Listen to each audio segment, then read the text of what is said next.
I have a few people that I need to do a review on and call them out on their shit. But I just saw Nurse Kim come on, and so I figured that I will start here tonight. And let's see what she has to say. Hello, world. Love and light to you all. What I know, right? Like, I know what I talk about with you guys, right? And like gather my thoughts right now. I was hot early and then I got sad. I'm all over the place. I'm also in like a post freaking super moon hangover still, right? Like where we are all very highly charged, okay? And you know who I'd like to be highly charged at? Right here. I'd like to be punching profits. But no, where am I? Sitting right here doing laundry. Sorry if you hear it in the back. It's a mom's job. Okay, first thing I want to say to you, Nurse Kim, is what do you know about Proctor? You know that he called Karen some disfavorable names through text messages on his personal cell phone to personal people in his circle whom he loved and trusted. He didn't air it to the world. He didn't have a news conference about it. It was on his cell phone. And he was venting because he realized that a Boston police officer was hit with his girlfriend's car, and then she had the audacity to leave him in the snow for 6 freaking hours to die. Anybody who does that, in my opinion, doesn't care what they're called, doesn't care what people think, and shouldn't. Because, quite frankly, that kind of behavior is not the kind of behavior that Americans want in our society. We do not want people on these streets that are willing and able to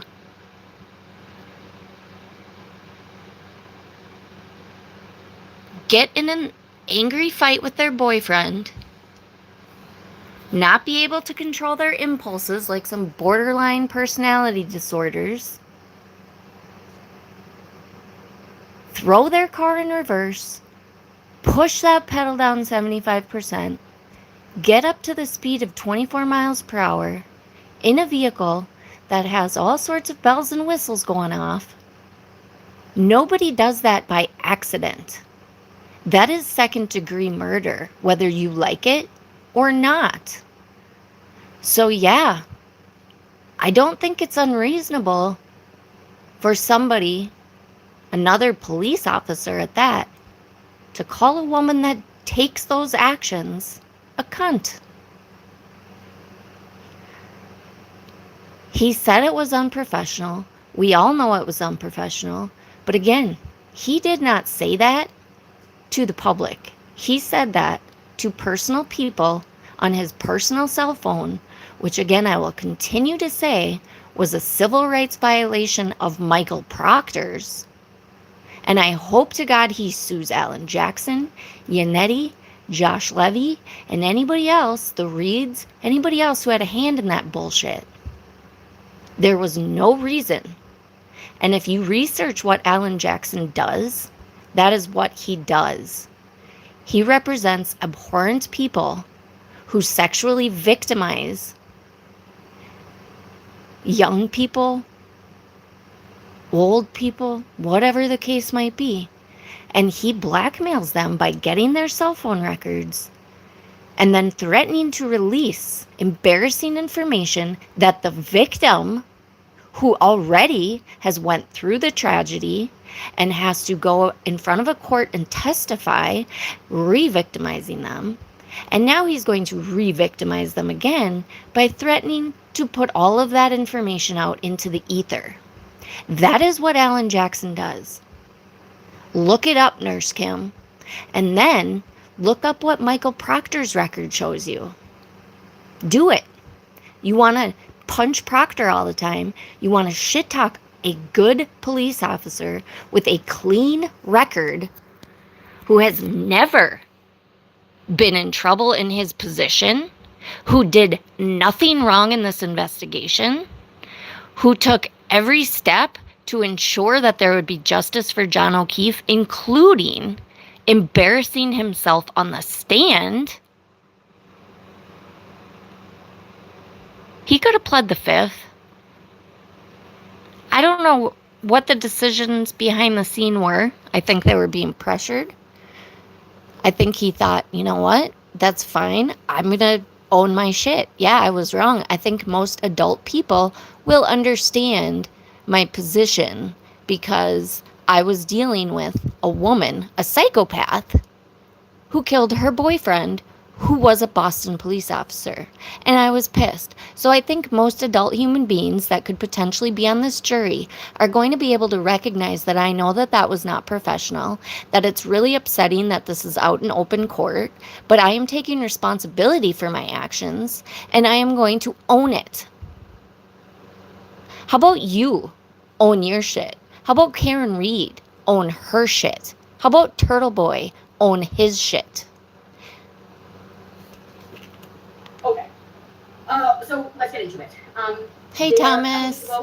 Welcome. I'm just going to do a quick review on this as I saw this pop up, and I'm so frickin' sick of this shit. So I'm calling her out. So stick around.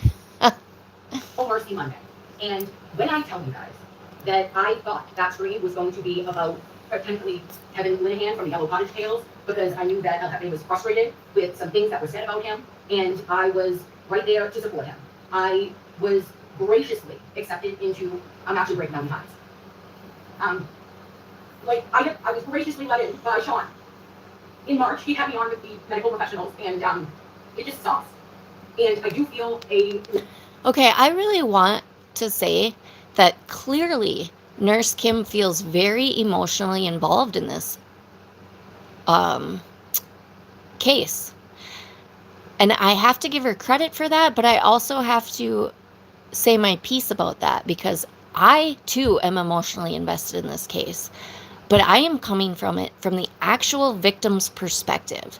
I am coming from it from the side that goes straight up against what Nurse Kim preaches on her BS tweets and live streams and whatever. I don't have social media other than YouTube, so I don't know, but she talks about it a lot, and apparently she came from Twitter or something, so I have no idea, but I know what she said on YouTube because I've consistently commented about it. I have tried to speak with her about it.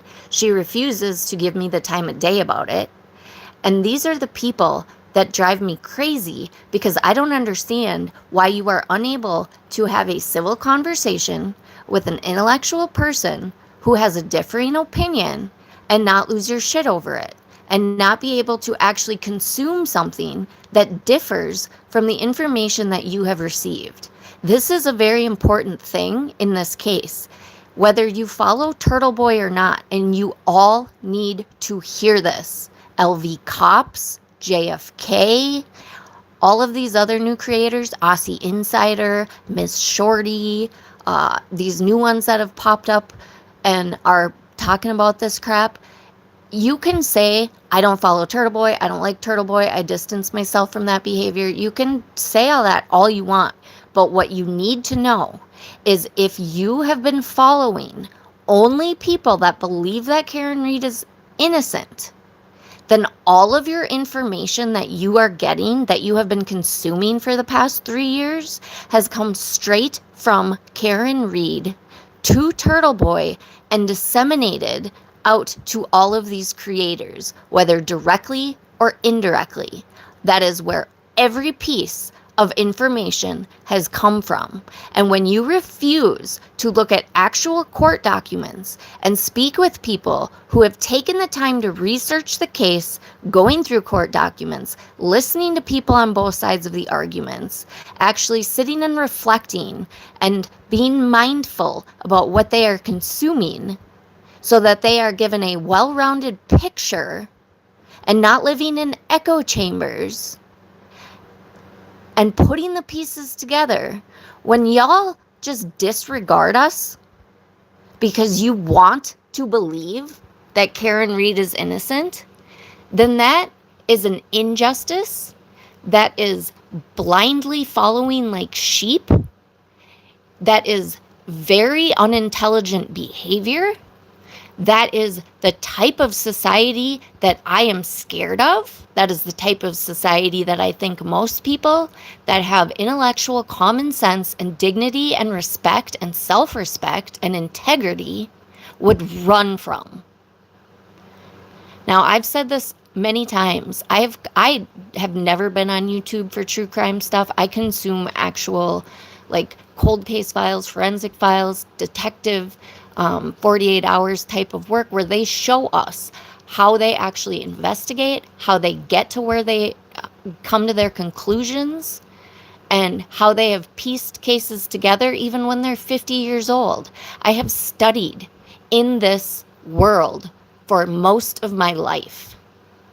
So I am not an idiot when it comes to this. Now, I came to YouTube because I had questions, and I still have questions about the Idaho case. I think that there's big issues, but I'm not talking about that right now. But I'm just giving you a little bit of background of how I ended up on YouTube. And because there were crickets in Idaho, I ended up feeling like I needed to desensitize myself because I was really emotionally invested in that as well. And Karen Read's trial was just happening to begin. So I began this with very little information, and the only information that I had was from the defense. And how do I know that? Because prosecutions are not allowed to discuss evidence when there's an ongoing investigation or an ongoing trial. Hence, they are not allowed to speak to Vanity Fair. So shame on that author for saying that they reached out and didn't have response. Shame on anybody who thinks that they are not responding because they're scared or because they obviously know they're guilty. That is the law. They are not allowed to discuss open cases in the public arena. That is for the courtroom.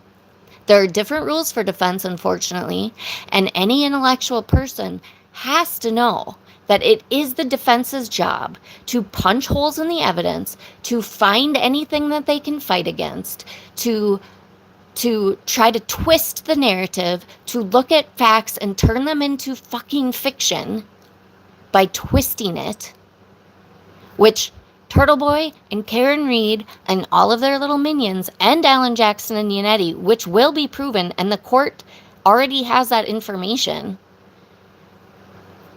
And y'all are going to have a really rude awakening when all of this starts to actually be revealed in both Karen Read's second trial and Turtle Boy's upcoming court cases, which both of them are trying to just postpone as long as they can because they know what's inevitable. And I am very curious, and again, I would love to hear from a lawyer who can tell me why in the hell all of the evidence that they have in the Turtle Boy case cannot be brought into Karen Read's case, because it is very, very important. And the fact that all of these little assholes that claim that the ARCA experts are the saving grace for Karen Read, because the jury wasn't able to be told that it was a federal investigation. I agree. I agree by the fact that I think that the jury should be told that. I also agree that it would be in the Commonwealth's best interest to allow that. I also think, please fact check me on this, but I believe that in pretrial, Karen Read's defense attorneys are the ones that motioned to have the federal investigation be under seal, as meaning in the fact that they are not allowed to say in open court, they are not allowed to bring up in open court that it was a federal investigation.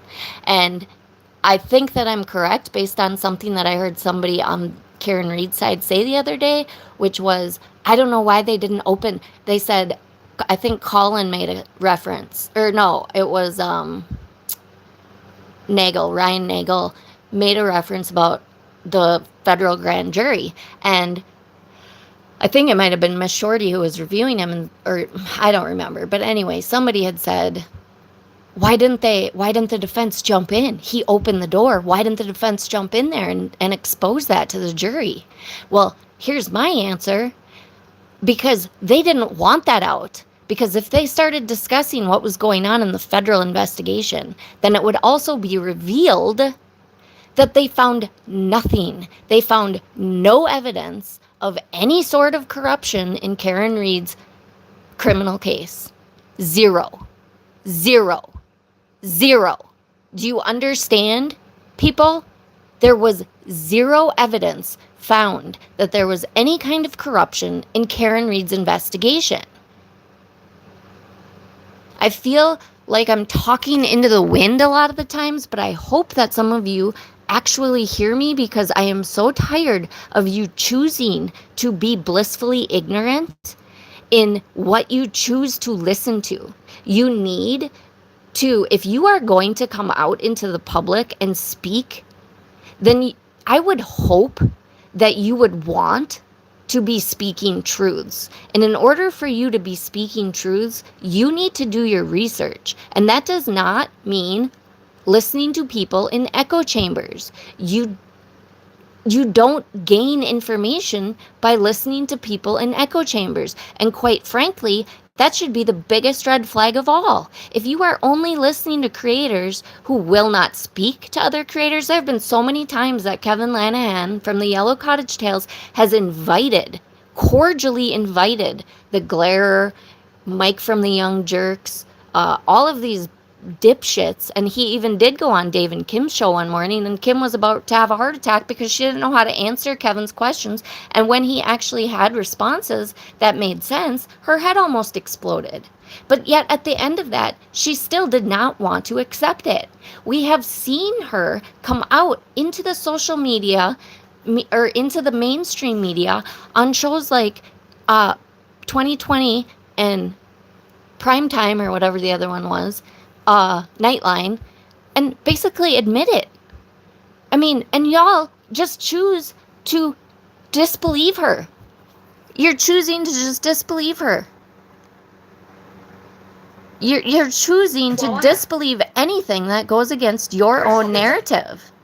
And you're choosing to forget facts that have been proven, such as the 227, how long does it take to die in the cold, that was completely debunked and annihilated in Karen Read's first trial by both Ian Whiffen and Jessica Hyde, who were both, Ian Whiffen being the top dude in Celebrate, who actually rewrote the program so that these kinds of things would not happen in a court of law anymore. But you're choosing to forget that. You're choosing to have amnesia about that. You're choosing to not believe that. And then people like JFK last night, and by the way, anybody that did not watch JFK's show last night, please go watch it. He actually gave Kate Peter a ton of airtime. And Kate Peter has gone through all of the court documents. She has got herself entangled into her own cases because of her outspokenness for the victim and his family and friends, which is where we should all be outraged. Kate Peter is the one that we should all be supporting. Her and Lindsay have gone through hell with this. And Elise, and I'm sure there's more that don't have YouTube channels that have also been with them supporting them. Those are the people that I've found on YouTube. So if you have any questions about the facts in the case, please visit Twisted Tragedies on YouTube, and please visit Roberta Glass on YouTube, and please visit Mass Hole Mafia, which is Mass Mafia Official, is the YouTube channel. That's Kate Peter. All of these women are highly intelligent, well-spoken, know the facts, have met the actual victim, and likely the defendant in some form, have seen the way she moves at least, and they have no dog in the fight. Their life is not going to be affected one way or the other if Karen Read goes to prison or not. Now, obviously, as a victim's advocate, as people who care about the actual victims in this case, yeah, we want her to go to prison, but it's not going to affect my personal life, Kate's personal life, Elise's it doesn't affect us personally. It affects me emotionally. I'll only speak for myself, but yeah, it does, because I have watched this train crash since the trial started, and it's abhorrent to me. So, Nurse Kim, before you speak on this shit, before you keep continuing to regurgitate things that you think are facts, Please read the court documents. Please go watch, you know, people that want to put down Kate. You know, if you really are truly looking for and seeking truth, you should be able to look past whatever everybody else says about any of these other characters that actually go through the court documents, and they do it on their channel for you to consume. Okay? Then you should have enough integrity to be able to go look at that. And why don't you give her a chance? Because if you watched JFK's show last night, she was extremely respectful. She didn't sit there and put down anybody. And in fact, she gives Karen way more credit than I give her. I think that it's crystal clear that she is guilty of second-degree murder. Based, I mean, on so many things, but really it begins with the car data. She was driving away from 34 Fairview. She was in drive. She threw her car in reverse. She pushed the gas pedal down 75% and got up to speeds of 24 miles per hour for 60 to 90 feet. Have you ever done that by accident? Have you ever went 24 miles per hour in reverse by accident? Anybody? Go reverse 24 miles per hour by accident? If you have, please do let me know, because I would be very curious as to what that situation was, because I would be willing to bet almost anything that nobody has done that. That's not realistic. It doesn't happen in the real world. People don't accidentally throw their car in reverse from drive. I've put my car in reverse by accident before when I'm pulling out of a parking spot. Maybe I get it in the wrong.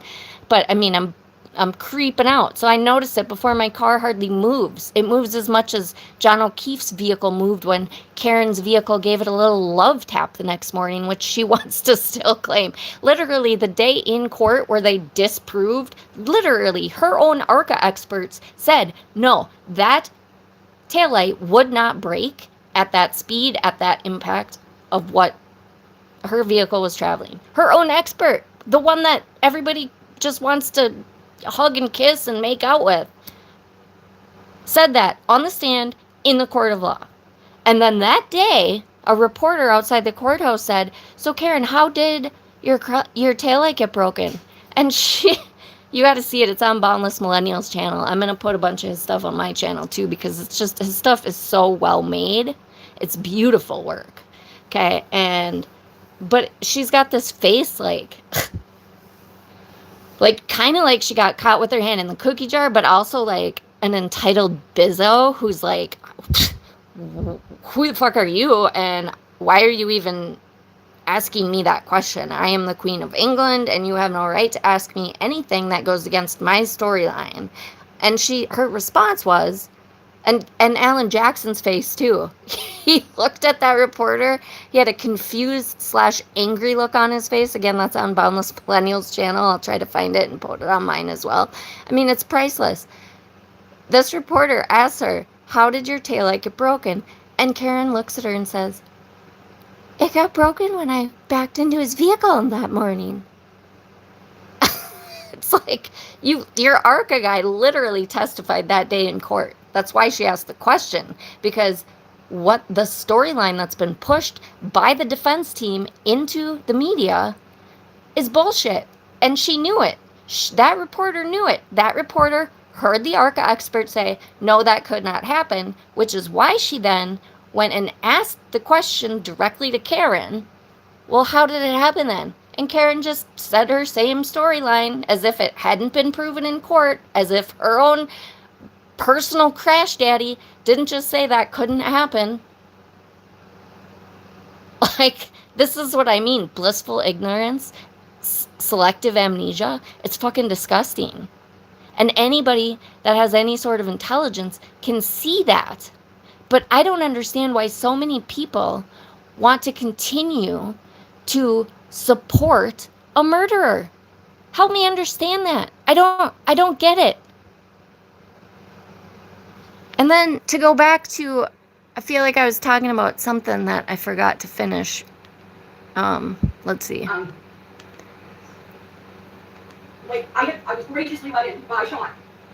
In March, he had me on with the medical professionals, and it just sucks. Oh, so the emotional aspect. JFK asked last night, his title was, why do people that don't believe Karen Read hate Karen Read? Something to that effect. And I'll tell you, because of this shit.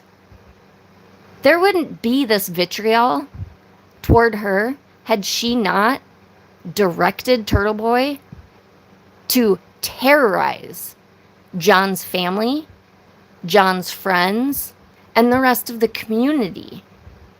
That is why we have such strong dislike. Some may hate her. I don't really feel that word in my life. Very rarely have I ever. It's not a word I use, but I very strongly dislike her, and I think she belongs in prison, and I think she's extremely dangerous. And I don't understand why people would want her to be out in the world teaching their children, living next to them, living next to their children, on the same road as them, driving, perhaps dating somebody that they love. Why? Why would you want that? This woman is a danger. And I actually have recently heard it alluded to. I'm very excited. I don't know if this is actually true. I haven't heard it in the court of law or seen a document yet, but I've heard some reputable people discuss. I actually put out a short after the first trial, and I said, first of all, I said, Karen Read, you want to talk to every freaking media outlet that you can, go on Nancy Grace and do it live. First of all, love her or hate Nancy Grace, she does not let you gaslight her. So do it live and go on Nancy Grace, but she won't. And I also said, calling all of Karen Read's ex-boyfriends, and I said, we need to hear from you. And so I'm not saying that this idea came from me, but I'm really glad that clearly Hank Brennan is on the same page mentally with me with that, because I've heard that he is trying to track down and get testimony from her ex-boyfriends to show a pattern of behavior. We've all heard rumors. None of them have been confirmed, but I hope to God that some of these men are brave enough to come out and speak on it, because she is a danger. And just like victims who have been raped and or nearly murdered by people in life, like from strangers, like serial killers, serial rapists, there are survivors sometimes. And they go to the police. I just watched a documentary about a young gal that was basically kidnapped. It was her and two of her friends. It was three of them. They were young. They were walking to the grocery store. They got kidnapped by this serial killer. I want to say it was like the I-95 killer. I believe I saw this interview on Hidden True Crime. Actually, I don't believe it was a documentary, but I think that there is a documentary regarding this. But regardless, my point is that this man kidnapped them, raped them, did awful things. They all survived because somebody scared this guy and he ran away. And two of the three children's parents didn't even believe them, unfortunately, which is really disgusting and a whole nother topic. But they grew up, they lost their friendships. I mean, they, clearly, obviously had total trauma in their lives. And when she got older, she saw this guy, like she saw the arrest or something. I'm mixing two stories together. Anyways, the point is she survived. There are survivors of these types of things. And any man that has dated Karen Read is a survivor, because this woman is violent. She is abusive. And I'm like completely shocked that women, especially nurses like you, Nurse Kim, who see what happens in domestic violence situations, who know that when a woman leaves a domestic violence situation, it is the most dangerous time for her to leave, is when she actually has a plan to leave. It is no different when the actual abuser is a female. And the fact that you are either naive, ignorant, or choose not to understand that, or can't, understand that, or whatever your mindset is, blows my fucking mind, because you are a nurse, because you are educated, and you should know that, and you should not be discrediting that. She is violent, she is dangerous, and she was abusive towards John, and I am sure this is not her first rodeo. So why is it okay for you to advocate for a female version of a monster if Karen had a penis? You would be speaking out against him, wouldn't you? But no, because Karen is a woman and is a professional, right? Whatever kind of things that you have attached to yourself that you recognize of yourself within her is why you feel empathy for her. I get that.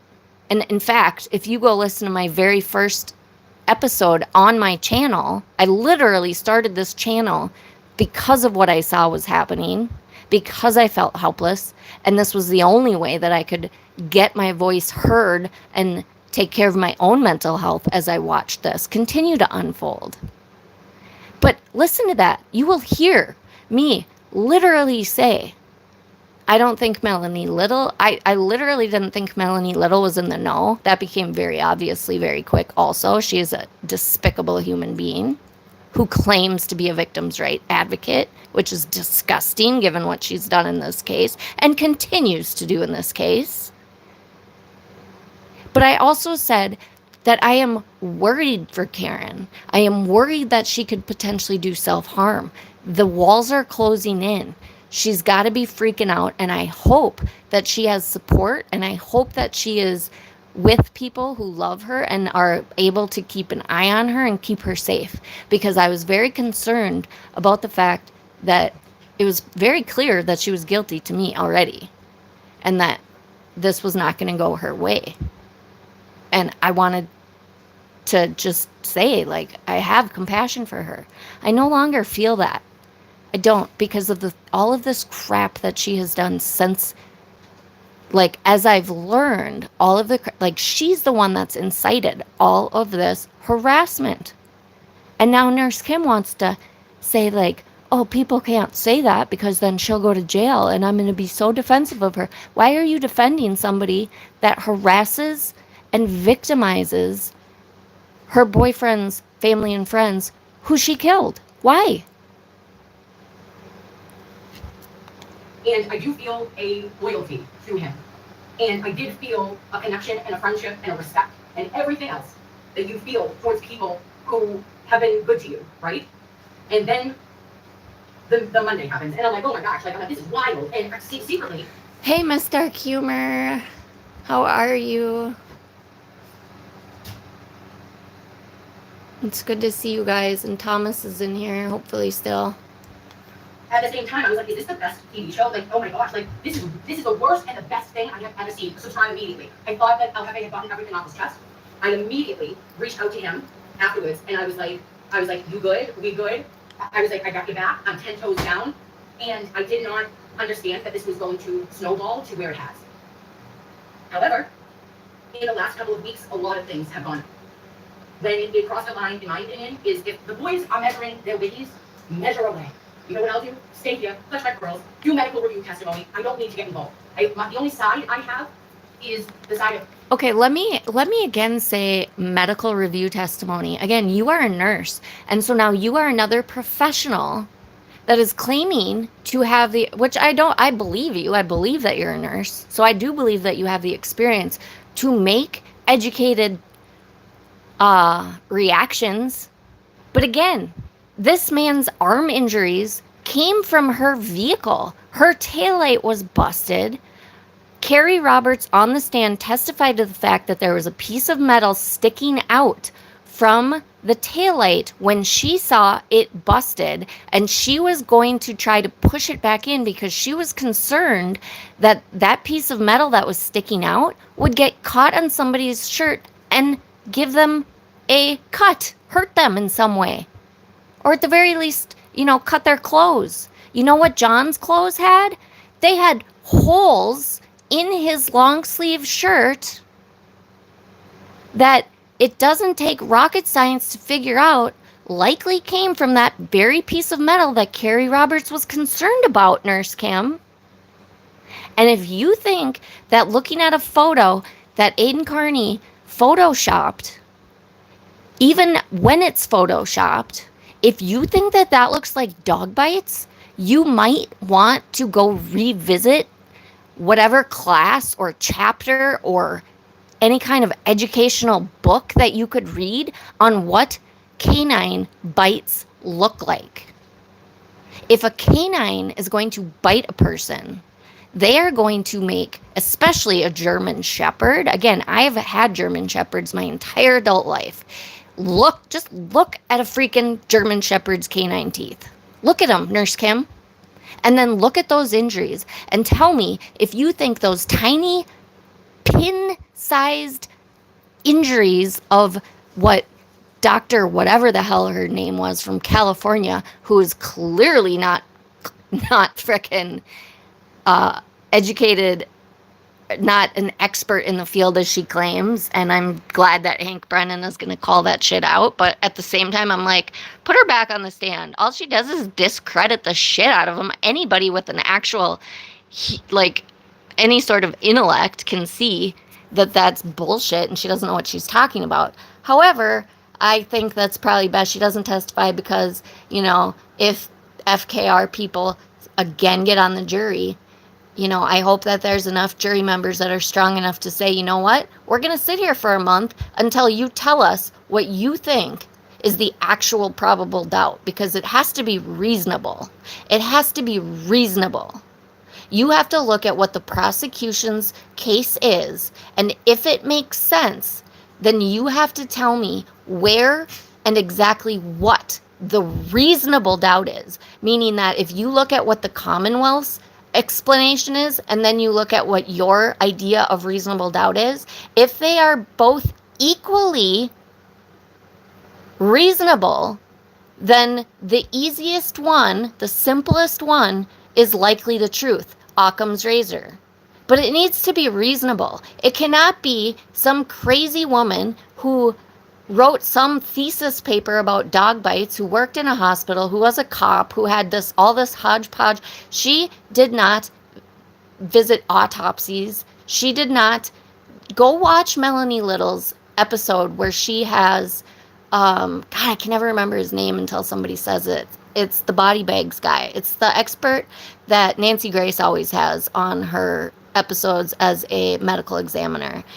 Melanie Little's dumbass brought him on thinking that he was going to co-sign her ridiculous bullshit for whatever reason she thought that, because they both were correspondents. Well, she's lost all credibility, and I would be extremely surprised if she ever gets any type of actual legal airtime ever again, because her ridiculous coverage of this case is so outlandish. Anyway, she had him on, and she's like, well, these could be dog bites, right? And he's like, I really don't think so, because, and he lists all the reasons why, and he talks about if a dog, is going to attack a human, they're not just gonna bite you once and then run away. They are latching on. Watch videos from the other fucking asshole that went on Melanie Little's program that touted that those were, it's the guy from American Kennel Club, and Melanie Little is like, they need to get him to come testify. I hope he does, because you know what? If he does, his credibility is shot, because I don't think he would. He would not put his name to that work. That man has a reputation. And again, he's a dog trainer, but he does train dogs in that type of field. Watch videos where they train dogs. They wear bubble suits, and they have huge, I don't know what the type of material is, like a canvas, elbow, arm, knee pads, but they're also in this bubble suit because the dogs are supposed to. They're training them to attack as if somebody's come into their owner's house, and it's the people that get dogs. I would never want my dog to do that, other than the fact that, my dog would just automatically protect me, but that shit's out of control to me. But there's lots of people that want dogs that do that. I get it. It makes sense. But there's a lot of I don't know. Anyway, I'm not going to get on the whole dog training, my whole mindset on dog training. The point is they are not going to let go. They don't let go until their owner commands them to let go. If they're listening, and dogs will be dogs sometimes, and they're going to be stubborn sometimes, and they're going to say, no, this guy's still a freaking threat. The point is he would have lots of bites all over his hands. There would be defensive areas. Okay, and one more thing while I'm talking about injuries, everybody wants to say, why were there not bruises?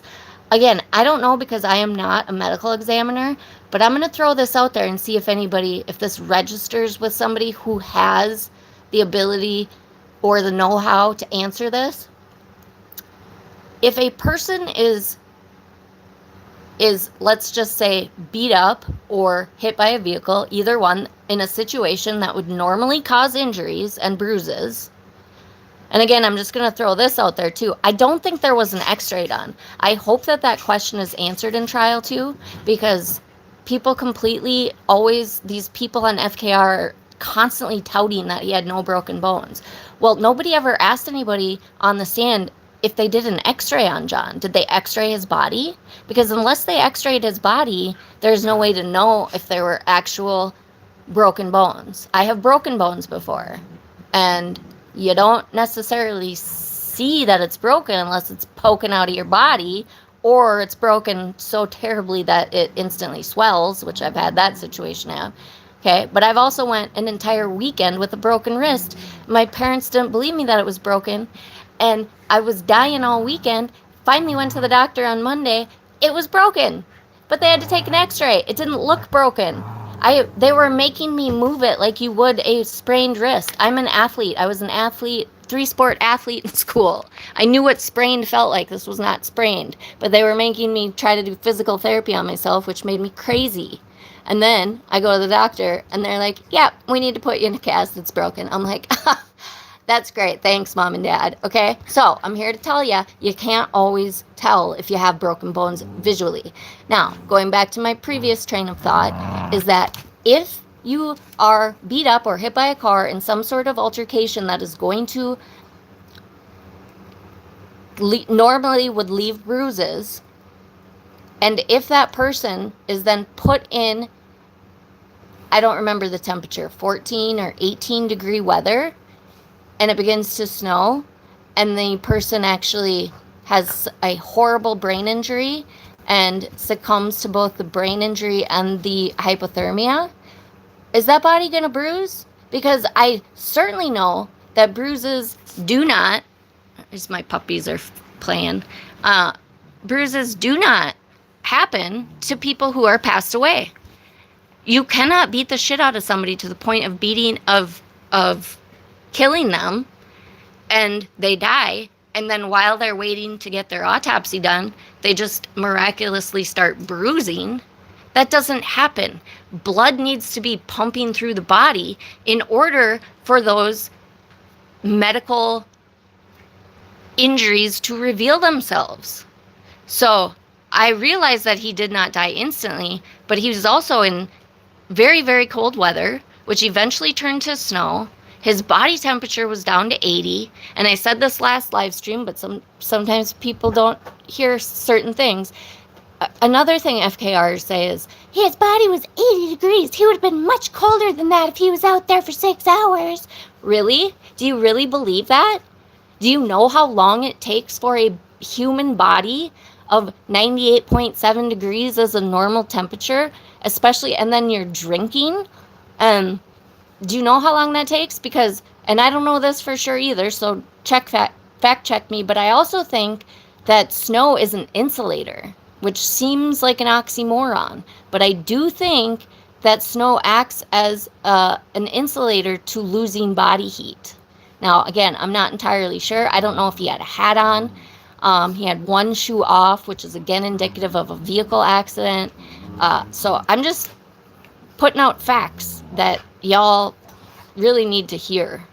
And again, let me make this clear. I don't know if that's a fact. I'm just asking somebody who would know if that's a fact if that could be why he didn't bruise, because that seems to be a huge point of contention. And it doesn't make sense to me that a man that is lying in the snow for 6 hours, that is passing away slowly, should be bruised. Like, I don't understand if, like, because honestly, there are times where I've been in situations and bruises don't show up for a couple days after. So, like, I don't think that you hit your arm on something by accident and a bruise doesn't show up instantly.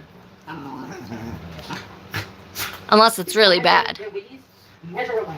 You know what else? Stay here, touch my throat, do medical review testimony. I don't need to get involved. The only side I have is the side of Justice for Officer John O'Keefe and to free Henry.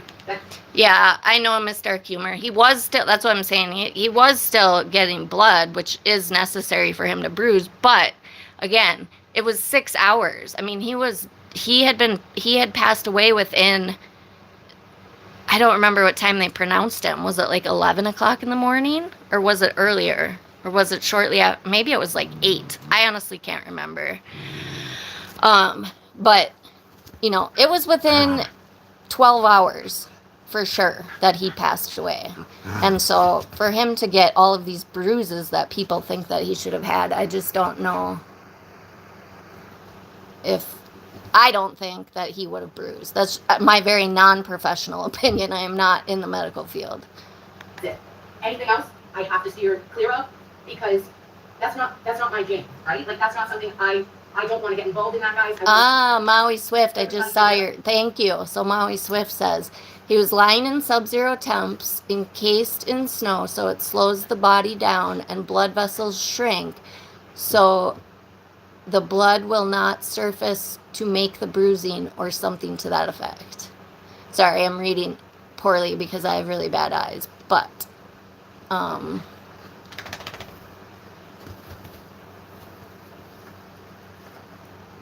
so thank you, girls. Thank you, ladies. And moving towards justice, towards truth. That's it.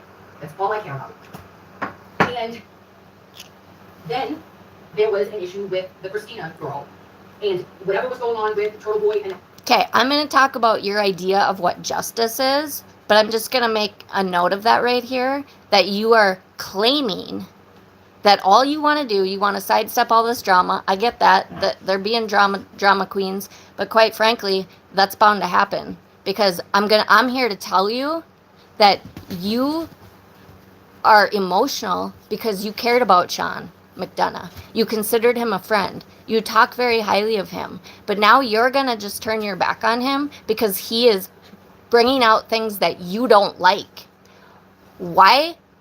If my friend disagreed with me on something, especially a court case that has no actual, like, effect on either of our lives, and that person that I respect, who has law enforcement experience, is going to come and say, listen, this is what's been happening, and he starts to actually spill the behind the scenes shit on what's going on and exposing text messages within that cult, you're going to turn your back on him because you don't like it, because you don't like the facts that he's bringing out, and you consider it to be lies. So we'll get into more of that as you progress, but that's bullshit. And if you're that kind of friend, then who needs enemies, I guess. That role Christina. And I was, like, directly reached out by Hefe, and he asked me to, like, stand up for her. And I was like, yeah, just give me some more information. I had no idea, like, kind of where it was going, what it was about. And he said, no problem, I'll handle it myself. And that loyalty matters when you're in the trenches. And I responded back to him and said that... Sorry, I'm just trying to go through my comments here. Maui Swift is spitting me facts. Joseph Scott Morgan is the medical examiner. Clearly has, like, extreme intelligence, extreme experience, extreme credibility. My opinion, Melanie Little made a big fat boo-boo having him on her show. And a bit suit, is that what it's called? The bite suit? Is it a bite suit that they wear when they're training dogs? Hi, Jimbo. I'm just seeing some of y'all in here. Thank you guys for coming. The original gamer. I appreciate y'all. I'm hoping that, like, some of these people, like Nurse Kim is one that to me, I mean, she's on here like crying. She's emotional. And so to me, it seems like she really, truly still believes this shit, which blows my mind because I'm to the point where I'm like, okay, if anybody who's actually been following this case, especially somebody that's been following it, like I followed it since the trial, and I figured out this was bullshit by the end of day one, which was very boring opening statement by Lally, but I still am like processing what's happening, and I start to realize it. Now, to the extent of the actual psychotic behavior, that was still yet to come. But as far as guilt or innocence, I mean, obviously I wouldn't have felt comfortable voting guilty for her at that point, but I'm just saying. It became very clear to me that the shit in the media was bullshit and that that this woman was likely guilty.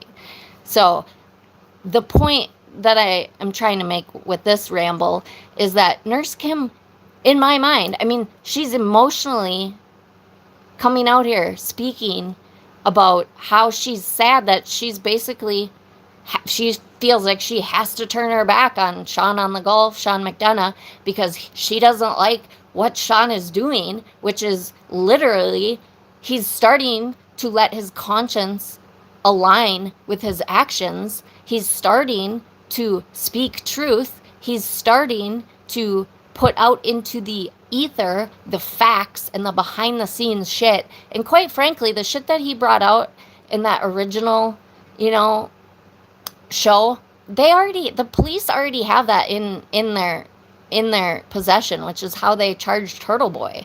So none of that was like breaking news. It was breaking news to the public. It was breaking news to the people who sit on social media and live in echo chambers and refuse to believe that even though Turtle Boy is a disgusting human being, he has disgusting tactics, he speaks with the most vile rhetoric, but he's doing so much good. Everybody's willing to overlook all of that shit because he's doing so much good for Karen Read. But it never occurs to him that Karen Read and Turtle Boy are exactly the same fucking person, which is why and how they work together. They both have psychotic tendencies. They both have borderline personality tendencies. I, again, am not a clinical psychologist, but I don't think that it is a stretch to say that Karen Read is psychotic. Because given the way that she has acted since this crime was bad enough. She knew what she did. Nobody can convince me that a person going 24 miles per hour in reverse with all the bells and whistles going off in their car, with anti-lock brakes being the only reason, and actually hitting John because that slowed her down a half a mile per hour and jerked her wheel like 10 degrees, which Trooper Paul testified was indicative of a pedestrian vehicle crash. Okay, you can't convince me that she didn't fucking know that. She knew that she hit him. And either she did check on him and decided to go, or she just drove off in a blind borderline psychosis. And then immediately started calling him, screaming at him, telling him that he was a pervert, that she hated him, that nobody knew where he was 10 minutes after she dropped him off. He must be cheating on me because 10 minutes after I dropped him off, and I clearly know I hit him with my vehicle, I'm just gonna assume that he walked in the house and started boinking the first chick he saw. I mean, none of this makes sense. But everybody that is FKR wants to normalize this behavior. They want to make it like, oh, well, yeah, maybe she was, she was drunk, so maybe she was jealous, and maybe she thought that he was cheating. I mean, I'd be angry too if I thought he was cheating. She dropped him off 10 minutes before she called him. Somewhere between 10 and 20 minutes. I may be wrong, but I'm pretty sure it's 10 minutes.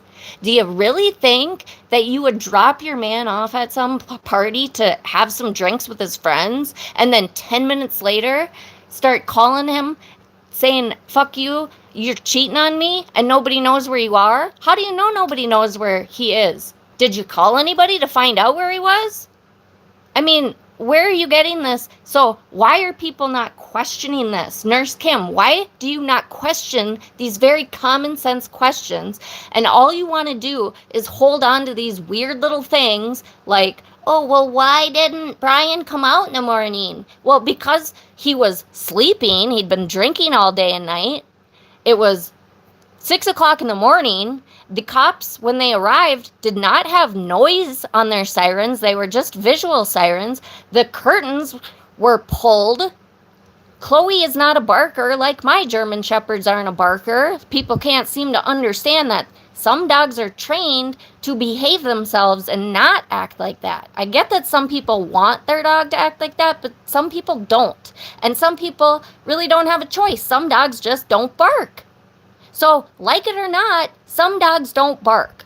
They didn't see the lights because they had been drinking, and it was 6 o'clock in the morning. They probably went to bed 3 hours before that, and there were no sirens.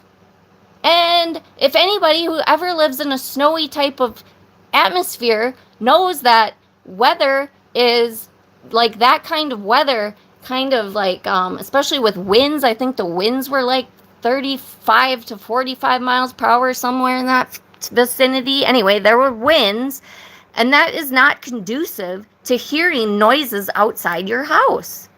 So they want to say that they should have woke up when they heard Karen screaming. Well, again, they'd probably been sleeping for 3 hours, drunk, and it was storming. And then JFK wants to say, well, when you know you're getting a blizzard, how come, I mean, everybody looks out the window to see how much snow is accumulating. I'm sorry, that is the most stupid thing I've ever heard, because you don't look out your window, you don't jump up every 15 minutes just because you know a snowstorm is coming and you're going to bed for the night and it's going to snow, you know it's going to snow. What difference does it make if you look at how much it's accumulating? You'll find out in the morning when you wake up and fucking go outside to shovel your walk. Why would they check how much snow is falling when they're sleeping, JFK? Why? Like, these stupid asinine little things that you want to pick apart. Same thing with the video at the bar. None of the shit that you're talking about, and I hope Jackson uses that in the court of law, because none of that, your whole concept of what you think is throwing arms at people is such bullshit in the first place, given the personalities of what I understand these men to be, based on people's accounts that actually have met and know them. They would not act that way. They don't act that way. They're mature men with children who don't act like petulant teenage boys who haven't understood how life works. Plus, John didn't give a shit about Karen anymore. Let's be real, people. He tried to break up with her. She wouldn't leave. Like, if you haven't read the testimony that many news people have reported on, then go read it. Stop playing ignorant and pretend like it didn't happen. If you don't know what the children said in their testimony, then be a responsible person putting out information on the internet and go fucking read it before you say, well, I don't know what they said. How about you go read it? Ugh. Just keep getting off on my tangents. I forgot what my initial point was here. I'm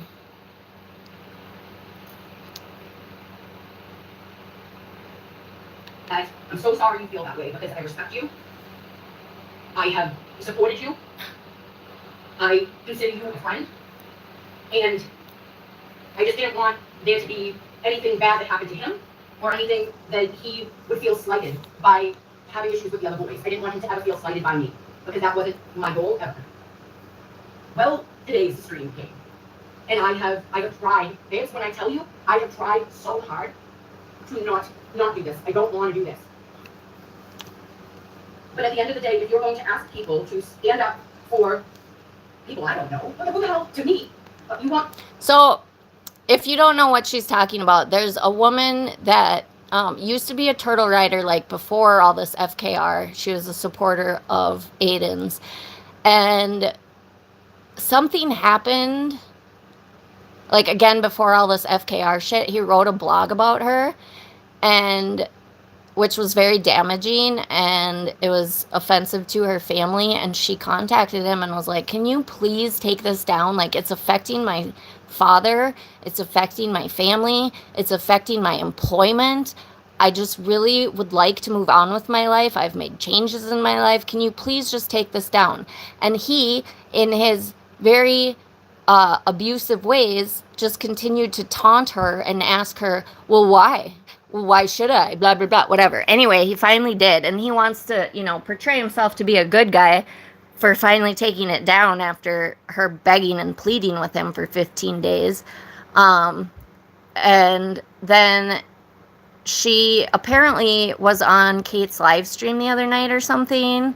Like, she was just there. She didn't, like, say anything about Turtle Boy. She didn't, like, she probably made a comment because that's how he knew she was there. But she was just in her chat. And so he's like, he texts her and is like, I'm putting it back up. And she's like, why? What did I do? And he's like, you're in, because she had told Turtle Boy that she wouldn't support Kate anymore or something. Like, he's just extorting and blackmailing people and abusing people to shut up or go with the program, or he will try and destroy you. This is a person that y'all are touting as the savior of Karen Read. Again, I ask you all to take a minute and take a step back and ask yourself, why would a person that acts the way Aiden acts be attracted to a person like Karen Read? We attract the shit into our life that we are. And over the course of the last, 8 months that I've been following and have become heavily invested in this, it's very clear to me that these are two peas in a pod. They literally deserve each other, and I hope they burn each other to the ground. But like I said in my last live stream, I don't think the Commonwealth needs either of them to prove their case against either of them. I think they have more than enough evidence to prove both of their cases without either of them flipping. And according to very reputable sources, many people that were embedded in, or I can't say many, but some at least, people that were embedded in the FKR movement are starting to grow balls and have began to tell LE, law enforcement, the truth and start giving them the proof that they need against these two psychopathic people, psychopathic criminals who belong in prison. And I'll say it again, her attorneys definitely deserve to go to prison as well. They have conducted criminal behavior not only in public, but in the court of law. They have incited these people to act this way. They have served as peacemakers between Karen and Turtle Boy when they have their little petulant fights to make sure that they don't blow each other up. And they have directly been in contact with Turtle Boy, giving him information directly from Discovery, which is blatantly illegal, and then walking into the courtroom and continually saying that they have this information because it was reported in the media, aka Turtle Boy, which Turtle Boy got the information that he reported to the media from the defense team. That is illegal. And Josh Levy is also a part of that. U.S. Attorney Josh Levy needs to own his shit, or he needs to go to prison, or both. There are consequences to this shit, and I'm tired of people just because of their class, because they're high-tootin' attorneys, they don't get charged with shit. This is the biggest fraud that could be pulled on a court. And they did it in the grand jury, and they did it all through Karen Read's pre-trial as well as her trial. All the time. Blatantly lied. And they took an oath. So at the very least, their licenses should be suspended. That's the very least. But they have conducted themselves and they have committed criminal behavior. So why they wouldn't be charged with that is beyond me, and it frustrates me. Because this is the kind of double standard bullshit that we have in our court system, where there's like two court systems. You know, there's the court system for people who are middle and low class, and then there's the court system for people who have lots of money and can pay their way out of shit. I mean, I haven't been following it, but look at the whole P. Diddy thing. I know enough to know that this has been going on for decades, and lots of people knew about it, and nobody did anything about it until, I don't even know what the straw was that broke the camel's back, but something finally happened. I know it started with his ex-girlfriend who got beat the shit out of on video in the hotel, and that got released. Thank God she had the balls to stand up to him. Oh, she took him into civil. She pressed civil charges on him.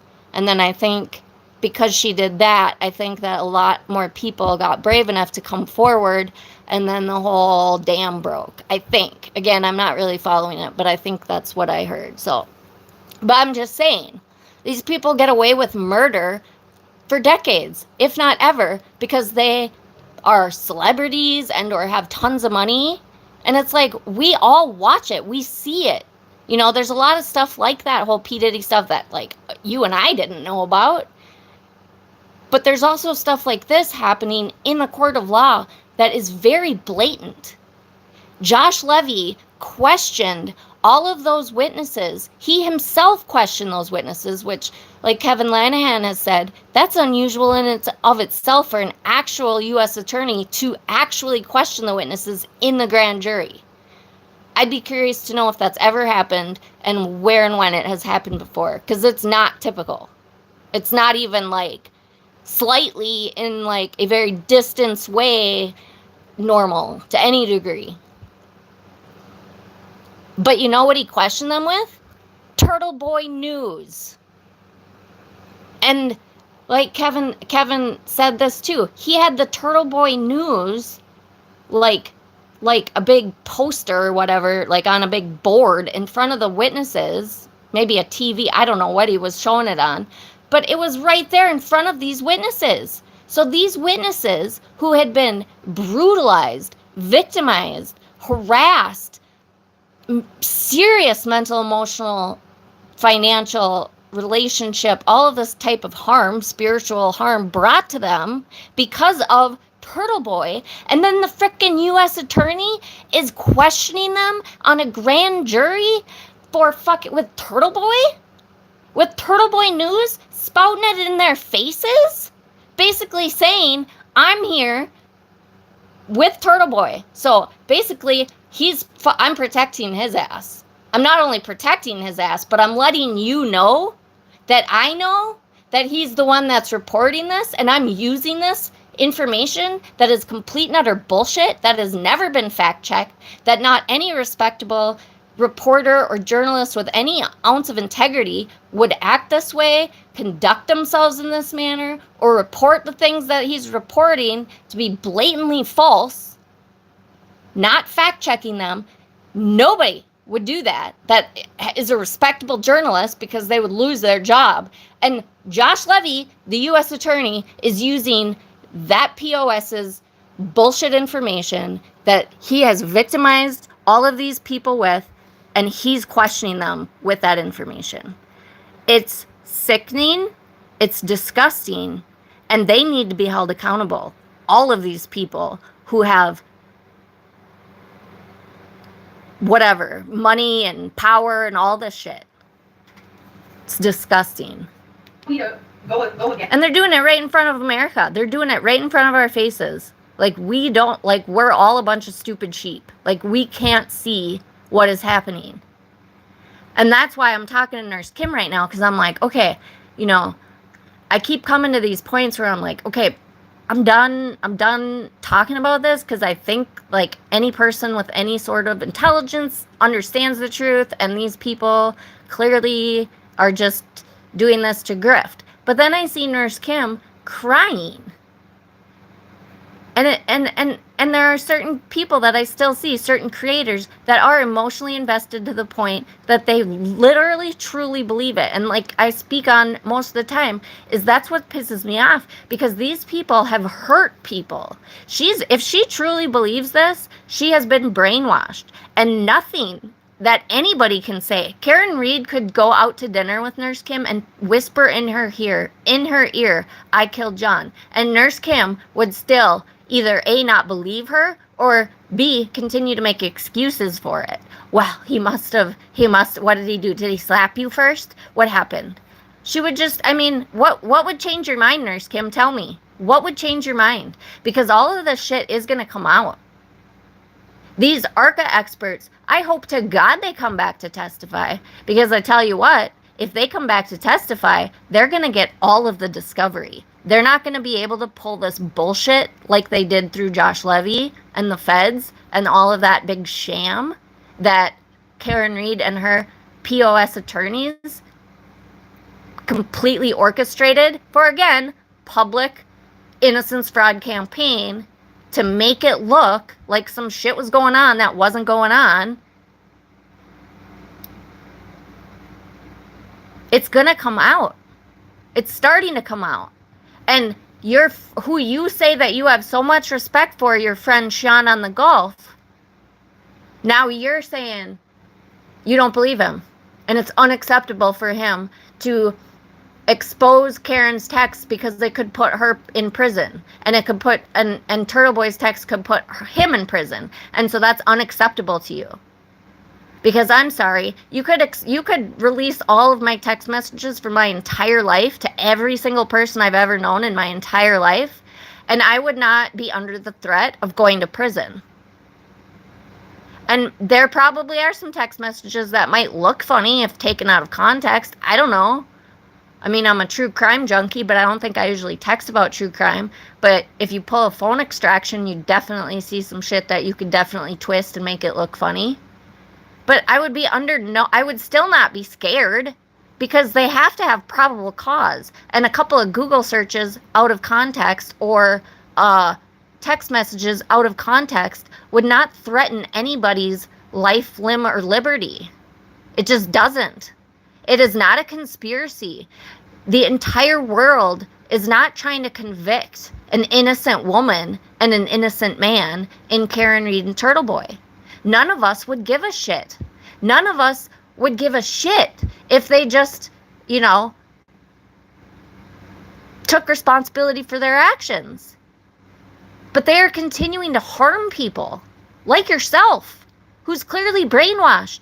And if you truly believe this, you will literally need to be deprogrammed. You may never, ever, ever, ever, ever believe that either one of these assholes are guilty, because your brain won't let you believe that. And then what? The rest of your life, you no longer believe in the judicial system. You no longer believe in police work. You see corruption everywhere. Like, what is this going to do to the rest of your life? Or are you ever going to be able to see truth and facts for what they are? Are you ever going to be able to accept that these two are guilty? You don't have to listen or believe me when I'm saying this, but when the facts come out in court, are you going to be able to believe that they are guilty? Get the court documents, Nurse Kim. Educate yourself. Don't go on Kate's and go on Masshole Mafia and Twisted Tragedies. You should have enough integrity that you can actually go listen to them read documents. They are not asshole women. They don't sit on there. Like I said, they both give Karen actually way more benefit than I do.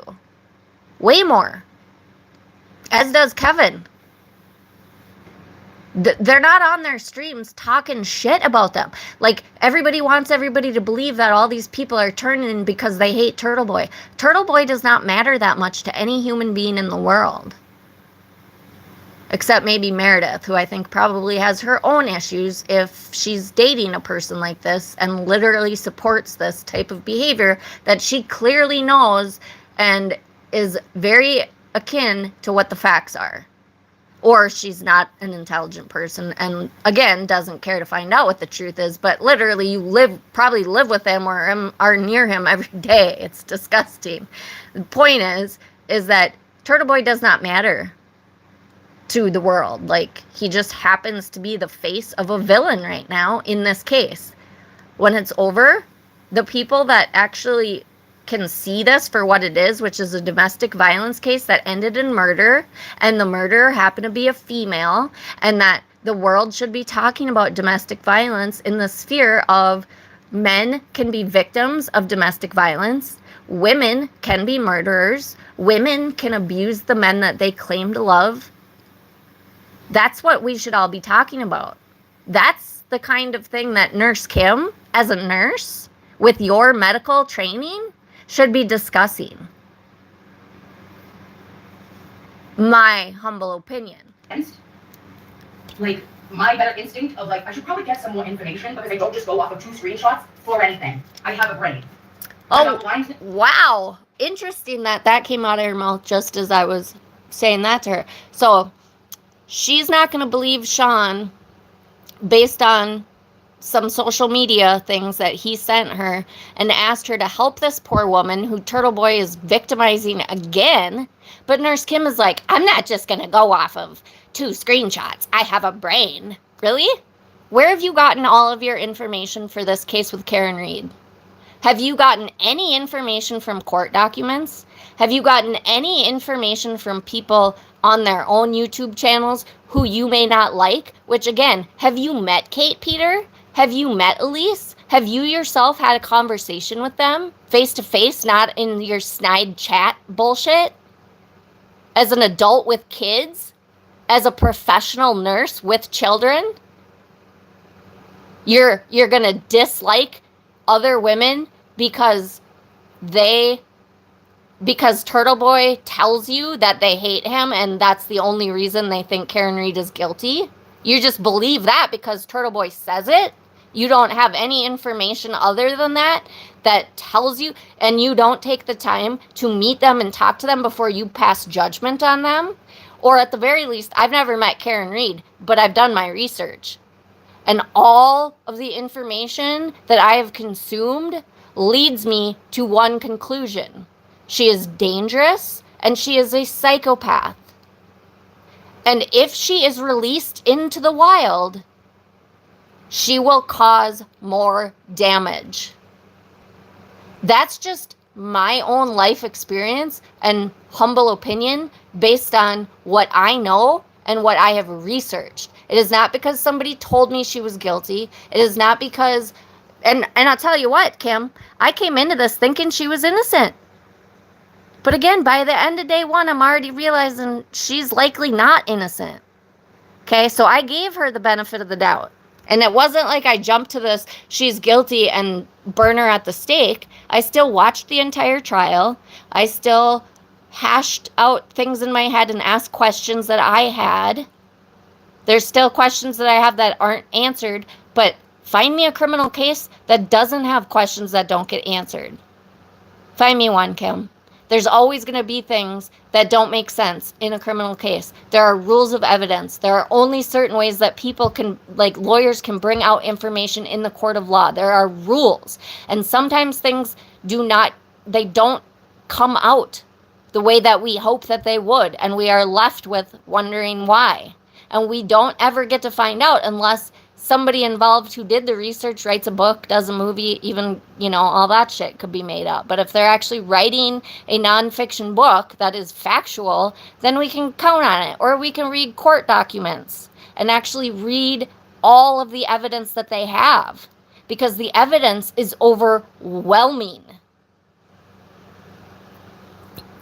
But you're not going to trust your friend who you're on here crying because you're so emotionally caught between a rock and a hard place because you don't like what Sean's saying, and so you're emotional about it, but you're just gonna say, I don't believe you, friend, because all you sent me is some messages, whatever they were, screenshots of information.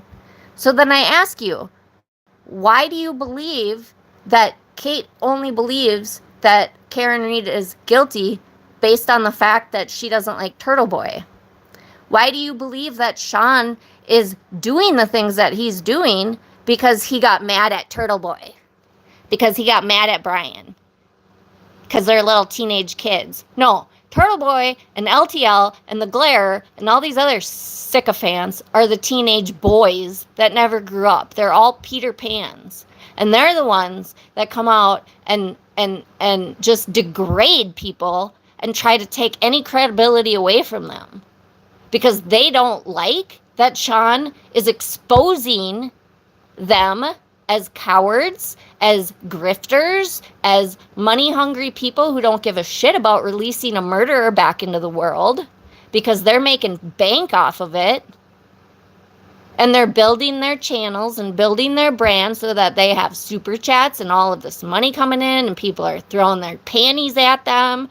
God help any woman that looks at any of those people with any sort of attraction, because there has to be mental illness there, because these men are creepy, they have no integrity, and they're cowards. And if Sean was full of shit, they wouldn't have any reason to sit and talk shit about him. Loyal to anybody. Okay? And that's going to be a butt check. And again, she just said that she's not going to be blindly loyal to anybody. Are you blindly loyal to your husband? Are you blindly loyal to your kids? You were blindly loyal to Sean last night when LTL told you that Sean put a copyright on his channel. You were blindly loyal to Sean then, and you stood up for him. We are all blindly loyal to people that we love. We are all blindly loyal to people that we have a relationship with, a stable, respectful, mutually respectable relationship with. But now you're saying you're not going to be. So last night you were blindly loyal to Sean and defending him because you said he would never copyright strike LTL. But now, because you don't like what Sean is exposing, you're not going to be blindly loyal to him anymore? That's bullshit. And I think you need to correct that statement, because you were blindly loyal. And now, because you don't like what he's saying, because it's jeopardizing your king and queen, aka Turtle Boy and Karen Reed, people that you hold in high esteem, please don't let either of them babysit your children, because their lives would be in danger. Please don't leave Karen Reed alone in a room with your husband. There could be a ton of things that could go wrong there.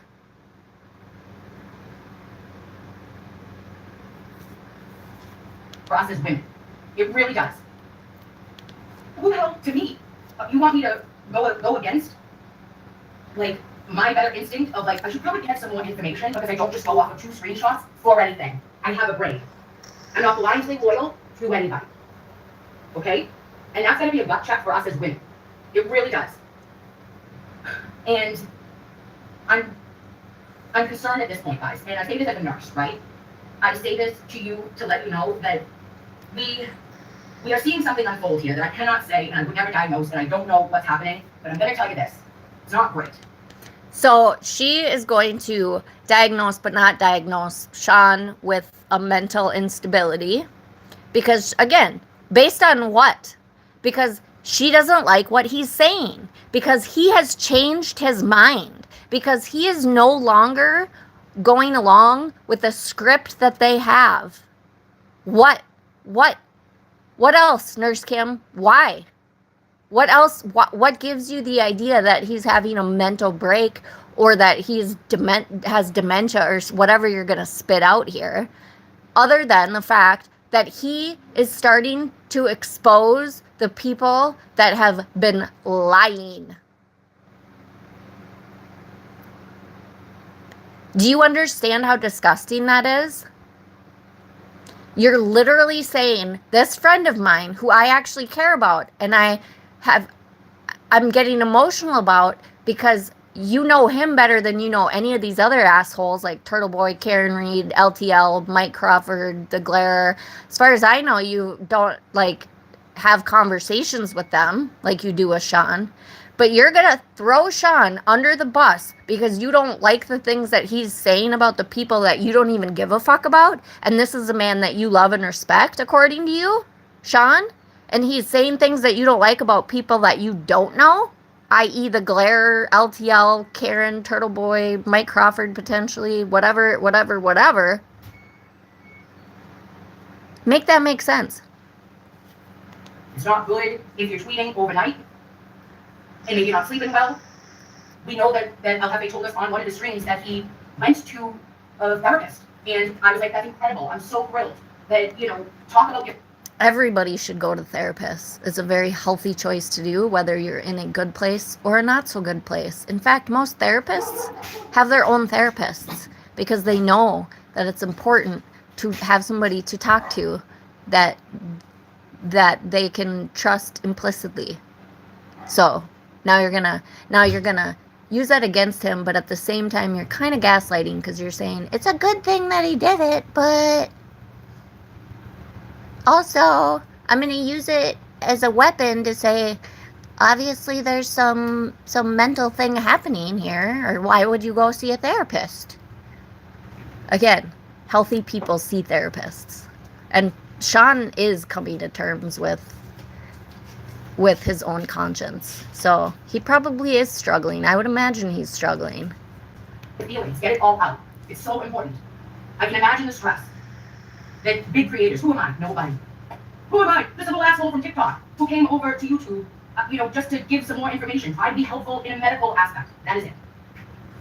And I kind of went from being like heartbroken to being like more angry. And the angry comes from hearing today in El Hefe's stream, guys, that whatever information he has given to whoever he has given information to, I was under the impression that Aiden, Turtle Boy, and Catherine were all set and that everything was golden. And that the grand jury, there was no problems, right? Like, we were under that impression. From who? I didn't watch that stream, so I may need to watch that just to understand what she's talking about. Educated source, which is Attorney Mark Federer. Attorney Mark Federer is a slimeball defense attorney who brags about getting rapists off of rape charges. It's advertised on his website. Anybody with any intellect can listen to that man who spends 85 hours a week talking on YouTube, literally regurgitating the same thing over and over and over again, going from one stream to the next. I don't know how he can keep a practice going with as much time as he spends on YouTube, but he literally is a disgusting person who literally is a defense attorney, once again, whose job is to try to find holes and things that they can use, like dirty tactics that they can use. It's one thing for a person that may or may not be guilty, that's charged with a criminal offense, to defend themselves, and for their attorneys to defend their client with all the gusto they can. That's what defense attorneys should do. But it's criminal when they start doing things like this. It's criminal when they start committing fraud on the court and allowing their clients to submit fraudulent evidence that they have created. They create their own evidence. And when you start putting Karen into situations that are unsafe, like risk her going to jail and being indicted on charges that are fabrications and have been made up by an anti-collective. Okay, again, here we go. Why are you assuming that her charges are made up? Because Michael Proctor said she's a cunt and she's not going to get away with this? Like, show me any evidence of any corruption. Show me any actual evidence, because the FBI is done. They've been done since March, since before the first trial. They were done, hence the 3,000 pages they handed over.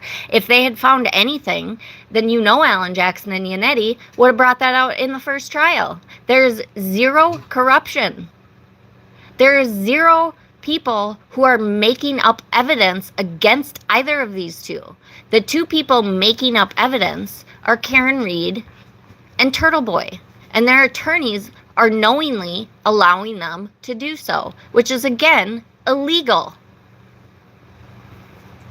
And again, you're saying that you're pissed. Now you're angry at Sean because he's releasing information that could put both of them in prison. Again, if there was no reason for them to go to prison, they wouldn't go to prison.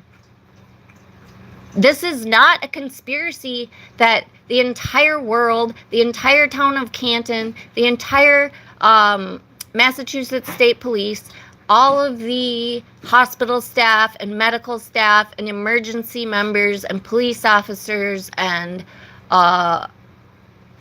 district attorney's office and special prosecutor, who's actually a defense attorney now, they're all conspiring to put an innocent woman in prison. And they're all conspiring to put Turtle Boy in prison, right? All of these hundreds of people, as well as the O'Keefe family themselves, are apparently a part of this as well. They don't want the actual murderer of their loved one to go to prison. They want to put somebody in prison while defending and protecting their loved one's murderer. Really, Kim? I think you might need to take a break from social media and maybe see your own therapist and talk this out with somebody that you trust that has no skin in the game and see what they say about your train of thought. Because this is really, really irrational, Kim. Like, it's so irrational that you believe that Kate Peter has enough pull to create all of this evidence to put Turtle Boy and Karen Reed in prison. For what? What does she get out of it? Why would she be doing that? Did she do that alone, or who all is in your head that has this Auntie collective who's trying to put innocent people in prison? All of us that know that they're guilty, all of us that have brains and can see for ourselves and actually read court documents and talk to educated people and like can see through the bullshit. Are you including all of us that actually believe in their guilt? Is this anti-collective? I'm just curious, because I'd like to know who you're all including in that.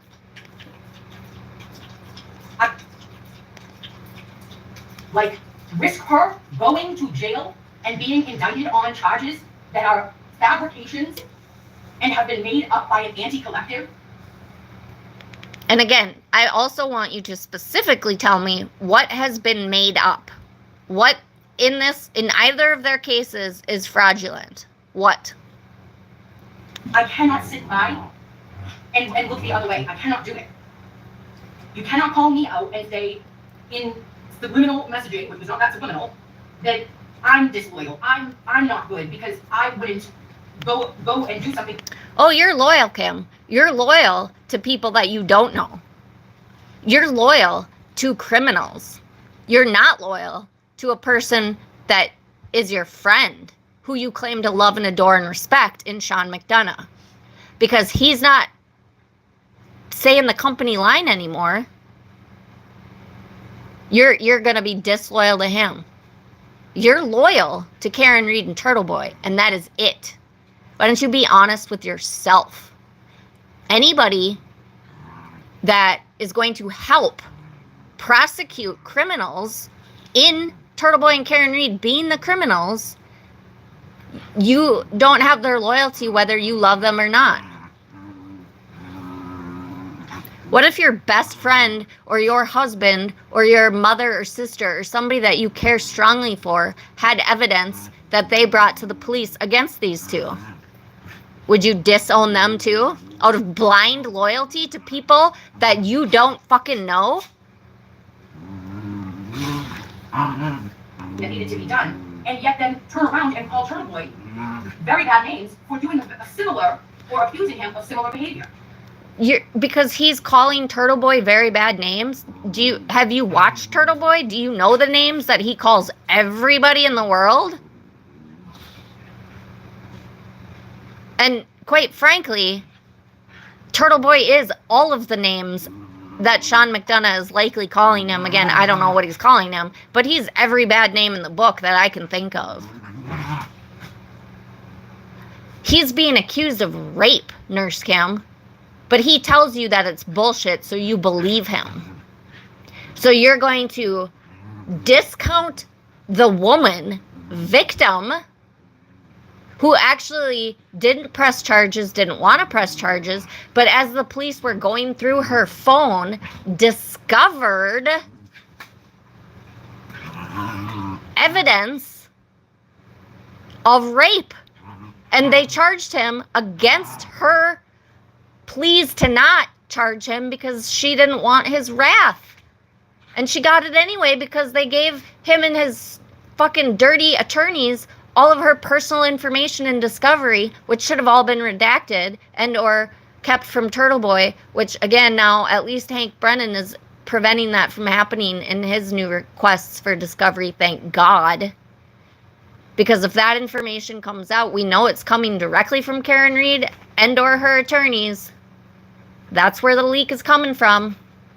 And they need to do the same shit in Turtle Boy's case.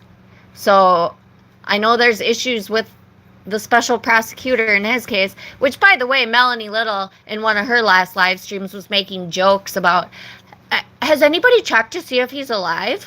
Like, continuously, and giggling about it. The man is dying of cancer. And she knows this. She knows he's dying of cancer. But because he's not responding to Bettero's stupid fucking letters that have no actual truthful bearing in a legal sense, which is why they're not in legal documents, he's not responding to the bullshit, then he gets featured on their shows talking about whether or not he's alive. He may be sick. He may be in the hospital. I don't know. I haven't, I mean, nothing in Turtle Boys has been that public yet for me to actually be able to know much other than from credible sources. But the man is dying of cancer, and both Mark Bettero and Melanie Little know it. And they fucking talk like mean girls. And the bigger point to me here is, babes, I'm sorry, I'll look at the chat in a minute, but if I don't get out what I have to say, I will not say it, because this is a lot. Like, on my heart, this is a lot. So Bryan, I have to apologize to Bryan, because I was in a chat last night on JFK show, and nobody fucking owes Bryan an apology. In fact, Bryan owes everybody an apology. That man is lying. He is not a man. He's a disgusting grifter who lies to all of you, who puts on a persona like a good guy, and he's making tons of money, asking you all to donate to Karen Reed and Turtle Boy's Defense Fund. And by the way, donate to his channel, and then he'll donate it to their defense fund. So he makes sure that he gets donations that way. Let's try to get Karen Reed $100 tonight. So that means we have to raise $300 on this channel to give her 30%. And I'll show you all my receipts, and I'll show, I'll post all that so you know I'm giving her the money. But why can't they just go give it directly to her fund if they want to fucking put it in their fund? Bryan? Why? Because you want your cut too. You don't want to miss out on the grift, you sick fuck. Somebody in the chat said that Sean had tried to copyright strike him. And I immediately, still the last night, Sean said no way. Nope, he wouldn't do that. He wouldn't do that to Bryan. Why would he try to take down Bryan? If he wants to be angry again and again, like, let's show how he is, let's rule her. Because Bryan is lying, Nurse Kim. Why don't you ask Sean? Why don't you fucking ask your friend what's going on? Instead of coming onto a live stream and airing your dirty laundry and talking shit about your friend and basically disavowing your friendship for, again, people that you have no loyalty to. You shouldn't have any loyalty to. But you have more loyalty to Bryan and Karen and Turtle Boy than you do to somebody that you've had personal telephone conversations with, personal conversations on your podcast with. You claim to love and respect him, but you're disavowing him and disavowing your friendship because he's putting out information that can hurt people that are criminals, that are conducting themselves criminally. And this man, who's starting to bring out the truth, is starting to show some integrity of character. Where is yours? Smash properties, everyone. But to copyright strike him? Oh my I thought- God. I was gonna, like, Oh my God. That's like the worst. I mean, like, I'm fucking laughing here. Like, to copyright strike him? Oh my God. It's like the worst betrayal in the world. Again, I have no idea what's going on, but for the love of God, how about striking your boyfriend with your vehicle? But you want to bitch about copyright strikes on YouTube? Like it's the end of the fucking world and you're crying about it? Bryan, I apologize because Lenny, he told us today that he no, did do that to Bryan. out, And that he did do that to Will. out. And I see these ebbs and flows, right? That it's a little bit more calm, and then it ramps back up, and it's a little bit more calm, and then it's ramping back up. What we did not need, in any way, shape, or form, was factions to form. And I don't want to be part of any faction. Because all I give a rat's ass about is Officer John O'Keefe's life that was lost on January 29th, 2022. Showing you my baby boy. And Karen Reed's life that was changed forever that same day. He's so much prettier. It's kind of like adjacent. He's so calming. And watching stuff happen, where you're like, oh my gosh, this is just a movie, guys. Like this, like I could not have seen this on my bingo card in any shape. I could not have seen this coming. And it feels like I know that the men are such large creators, and I respect everything that they have done thus far. But I just question if it was big creators that were winning. If Melanie Little, and I don't know, I think Brandy Churchwell would be the other largest creator, right? If the girls were doing this, where would the boys be? Unless it financially, In and saying like, oh, we've got to. unless they financially benefited from it, they wouldn't be anywhere, Nurse Kim. You need to check what their priorities are. They don't give a shit unless it makes them money. And I've watched The Glare, like, way at the beginning.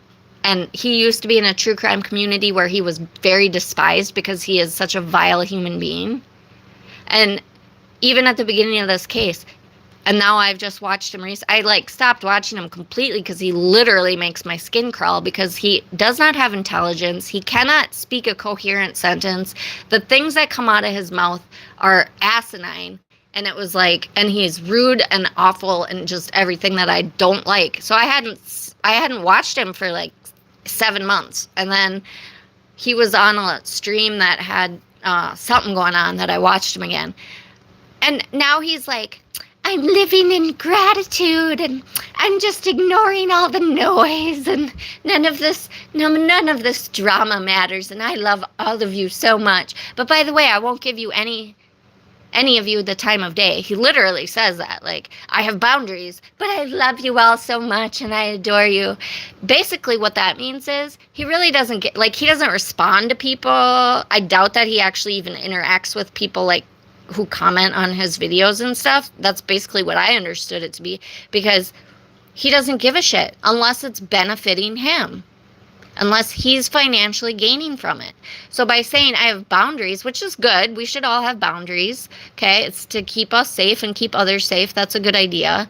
But to literally say, I love you all and I live in gratitude and I appreciate you all so much, but I won't speak to you and I won't talk to you at all unless you're watching me on my live stream. That's basically saying, unless you are financially benefiting me, I don't give a fuck about you.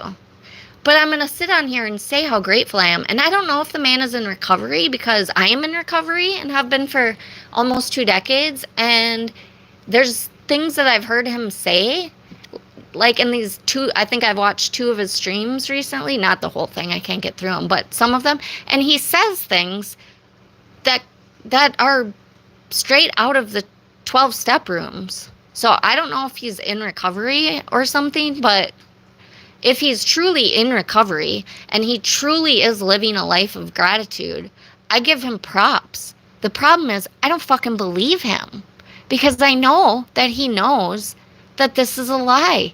He knows this is a grift. He's built a community off the back of a dead police officer who claims he wants justice for, but just like Nurse Kim here, their idea of justice for John includes his murderer going free.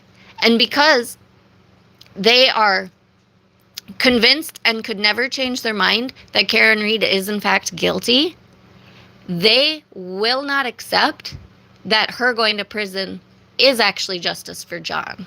Though his family and everybody that loved him believe that Karen Reed is factually guilty, they don't care. They think they know better. They think they know more than the family and friends of the deceased. And they are building communities out of it, building their brands out of it, same as Melanie Little, who is apparently supposed to do mindfulness for her YouTube, and then like, and I'm a mindfulness person. Like, I actually did my master's thesis on mindfulness, so I know a thing or two about mindfulness, and she's the furthest thing from mindfulness that I've ever seen. She just chooses to ignore anything that contradicts her storyline. She will not engage with anybody who contradicts her. And apparently the Glare and all of these people have taken on the same attitude, because none of them will take the cordial invite to discuss the actual facts of the case with somebody who's actually read through the court documents and actually knows the facts of the case, not the shit that Turtle Boy has espoused onto YouTube. The facts that are in the court documents. We've got to stop it and like try to be a voice of reason, or would they say that we all had our periods and to like shut up and move forward? It had nothing to do with Karen or with Officer John. Yeah, they would not be defending you. I know for a fact they wouldn't be defending you. I'm sure there have been many times that people have attacked you on your YouTube and they don't defend you. I've never heard any of them come out and defend any of you. Like seriously. I'm sure, they say like, oh, she's great, or oh, she's so smart, or whatever, but like, they would not involve themselves in it unless it had some benefit to them. They're selfish, disgusting criminals, all of them. And like, to be honest, every single time I have been treated horribly on Twitter. Horribly. And when Hefe asked me to stick up for this girl, Serenity. Where have the two been for any of us? No. Like, my job, my employer was put on online. Like, when people tell me I'm a terrible mother, I shouldn't have had children, I'm a terrible person. And I don't need that. And I'm not saying that. They go, I'm a big girl, not just weight-wise. I'm a big girl and I can handle myself. But the women You know why people are saying that to you? Because that's the way that the people in the cult act. That's how they conduct themselves. And the people that, like Kate, and I know that she's outspoken and says some nasty shit and she owns it, but you can't engage with these assholes without being an asshole. If you don't say something that pisses people off, they will just ignore you. And the only way to get their attention is to piss them off. Trust me, I know, because I've tried it. I tried for months going on various YouTube channels of these, FKR people, very respectfully and very just throwing it out there, like, can I have a conversation with you? It doesn't even have to be on, on the actual channel. Like, let's do like a FaceTime or something off screen and just get to know that I'm not gonna come on here and be a bitch. Like, I just literally, and at first I was literally wondering, like, do they not know a lot of this stuff? Are they being bamboozled? But as soon as they reacted the way they did, which was either to ignore me, block me, erase all of my messages, disrespectfully call me out. That's the only attention I ever got, was disrespectful kind of reactions or whatever. Then I quickly realized that they don't want to know the truth. They don't. And then it was like, okay, well, they're and then I, continued to watch them because I'm trying to figure out their psychology in the beginning of all of this, because I'm that kind of person. I am intrigued by the way that people think, and that's a lot of the reason why I'm into true crime, because I don't understand how people get to the point of, well, I'd really like a divorce, but murder seems easier. Like, that kind of shit just blows my mind. So I try to understand it. So anyway, I would continue to watch their shit, and I still do from time to time, but that's mostly just to see what kind of angle they're taking. But at first I was watching them, and especially even Melanie Little during the trial, when something bombshell came out, I would then go to her channel and see how she reacted to that, which like completely controverted her opinion. And she just like either completely ignored it or made her faces where she sucks in her cheeks and sticks her lips out like she's some kind of like Marilyn Monroe wannabe or something. Like, Melanie, you're a bad actress and you're a bad lawyer. Like, you clearly have no integrity, and it's disgusting. And it became very evident to me that she was in on the fucking, we're both in on the same joke here, right? We're all in on the same joke here. Yeah, she's in on that joke. All of these creators that are FKR are in on the joke. There are very few of them that I honestly believe in her actual innocence anymore. I happen to think that Aussie Insider might be one of them. I don't even think Miss Shorty actually believes it anymore, because when JFK went on her panel, she was literally like not talking, because JFK isn't afraid to say all of the things that look really shitty for Karen while espousing that she's guilty. With anybody who has any kind of street smarts, we see right through JFK's bullshit. Like, we obviously know he knows she's guilty. He's trying to help her get off because he's had bad experiences in the police, and he's, trying, and there is corruption in that area. I'm sure there is, based on what we've seen come out with Sandra Birchmore, and I'm sure there's a lot more to come. But there is not corruption with Karen Reed's case. But my point is that I don't even believe Miss Shorty, because she just like sat there like, her eyes got big and she just sat there quietly. She didn't interact with him while he was saying things like that. I'm like, okay, she clearly knows that she's guilty. So I watch these people. But Nurse Kim, obviously, in my mind, still appears to very much believe in her innocence. And it blows my fucking mind. In this case, have taken the brunt of this. And have for a long time. This has been violent, emotionally, towards people. And you gotta have thick skin, and I'm just sad because I'm sad. I'm not sad because You know what, Nurse Kim? Take y'all that you have seen, been a part of, witnessed, been victim of in all of the social media realm, and multiply that by billions and billions and billions of percentages. That is how the O'Keefe family, John's kids, for all intents and purposes, niece and nephew, Funkle Johnny,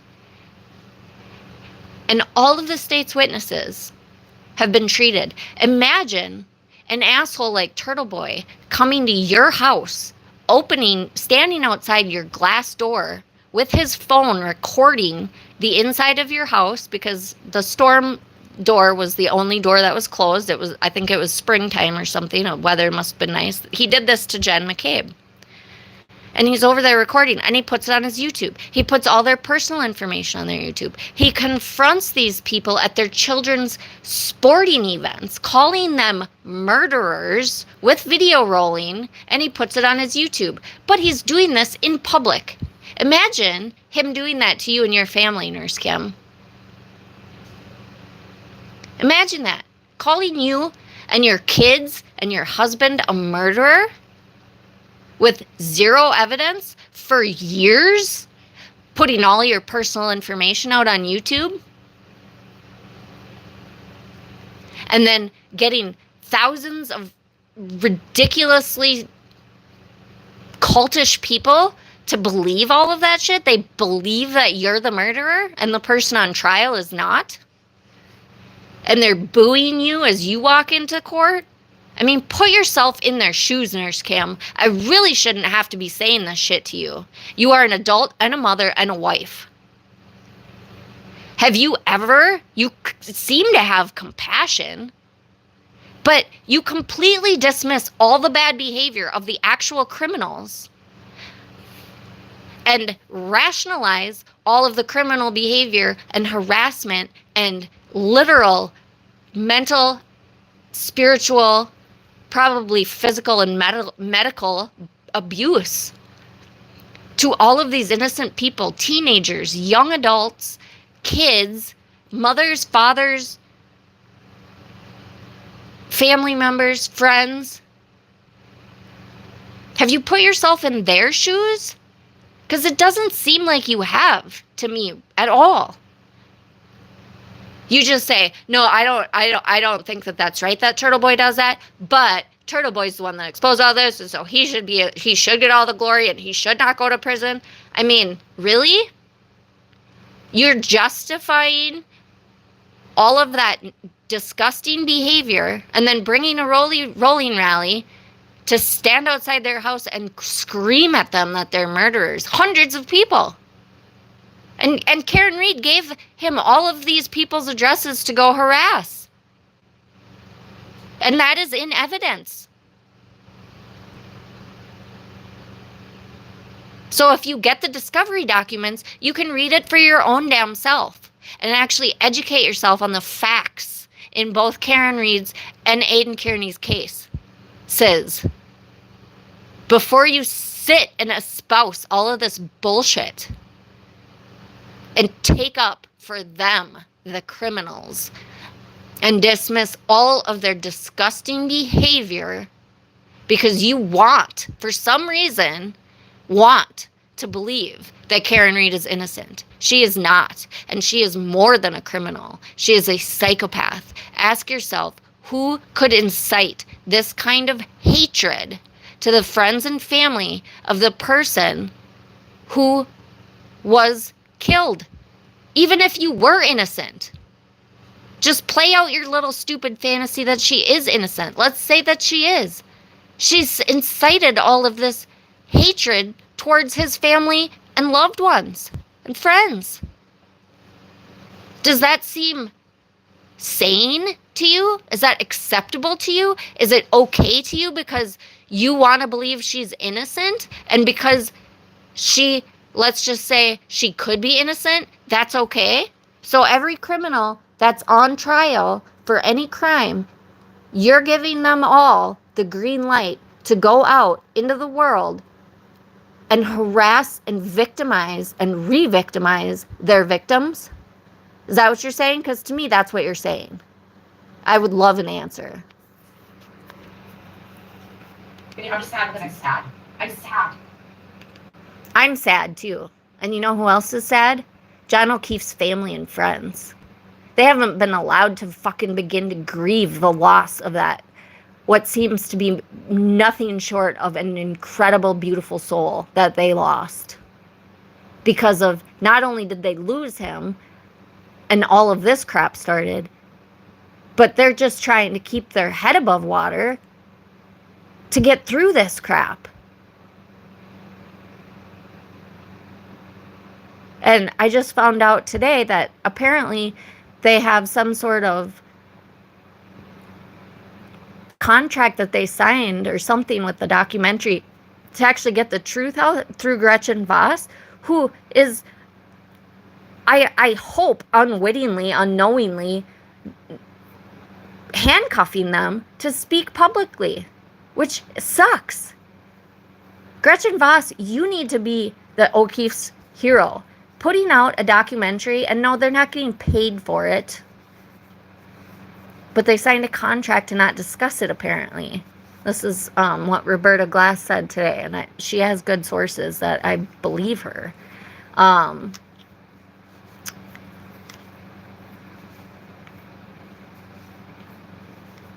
Whatever you need to do, you need to pull some strings, and you need to actually hand over all of your interview that the Commonwealth wants. And if you don't, then you're a coward in my mind, because you have evidence that could put her away. And I know you don't support her, but what, you're afraid of getting backlash from these criminals? I'm sorry. You put yourself in that position by being a journalist. There comes certain risks with everything that we do in life. Do you have integrity? It's a difficult choice. But it wouldn't be a difficult one. Take precautions. Make sure that the court knows that, if you have fears, that you put them on record. Get yourself a protective order from whoever you might need to besides Turtle Boy, but especially Turtle Boy. Put those safeguards in place so that if anything does come up that's harassing, his ass goes back to jail. But be the hero for the O'Keefes. Don't be the one that's going to help them put out a documentary after Karen Read goes to trial. That's great and all, but the truth needs to come out in trial, and you have very pertinent evidence to do that. I'm sad because this has probably caused the Reeds so much stress. Oh my God. Are you fucking kidding me? She's sad and she's crying because the social media chaos is causing the Reeds so much stress. Their daughter is a murderer, and her family is enabling her, not only enabling her, but helping her with a campaign of terror. So if they're stressed out, they should be stressed out. I kind of doubt they are, because if they have the fucking capability of doing this to human beings because they don't want their precious daughter to take accountability for her 44-year-old ass, then I feel like they might have some psychopathy also, where they don't give a shit and they don't care. I mean, I think psychopaths care if it negatively affects them, so I guess that makes sense. They get angry. That's one of the only emotions that they feel, as witnessed in court by Karen Read, flirting with Alan Jackson, and then the next minute whipping around pissed off, giving him the frickin' death eyes because he didn't say the exact right thing or something. Like, oh my God. She's psycho. She's fucking scary. She's dangerous. And a family that enables her should be ashamed of themselves. I've said it before and I'll say it again. I was no little princess. I'm still no little princess, but I'm a respectable adult. But when I was growing up and I would get into trouble, which I did a lot, I took my lumps. My parents did not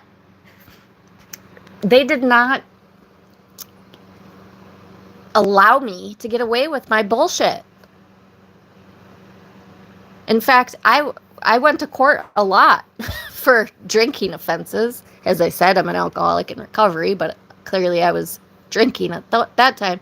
And my mom said, I don't care what you do, Judge, she's not coming home. I can't deal with it.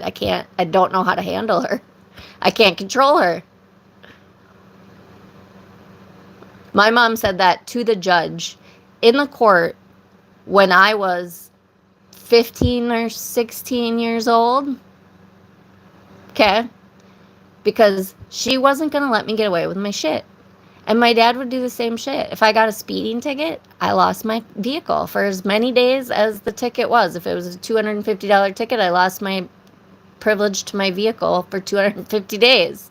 And my dad is a very, very, very nice man. Like, he's a farm boy, and he is the most mild-mannered. I think he got, like, you could actually see or feel his anger probably in my entire life, maybe definitely under 10 times, but I want to say more like 5 times. I might have seen him get pissed where he wasn't really pissed at any of us in the family, but, like, he just doesn't get pissed. He taught me a lot about integrity and about being honest and about taking actions that I could be proud of and about recognizing when I took actions that I should probably think twice about taking again. That is what parents are supposed to do. We're not supposed to cover for our kids when they commit murder. We're not supposed to cover for our kids when they steal. We're not supposed to cover for our kids if they rape. We're not supposed to cover for our kids if they beat the shit out of somebody. Parents are supposed to be the people that teach their children how to act with integrity and responsibility and what is acceptable and what is not acceptable, and hope to God that when they leave the house that you've taught them enough to survive and to be honorable human beings. I don't know the Reeds, but the shit that they're doing, I don't see that in this family. They're lying. Not only are they lying for their daughter, They are hurting. They are willing to throw the lives of all of John O'Keefe's family and friends to the dogs. They are pushing this narrative that they're all in on this conspiracy to frame their daughter or sister. Talking, like, basically saying that they're lying assholes. They've never said that, but if you believe the conspiracy theory, you would have to believe that's what they think, and that's what they're doing.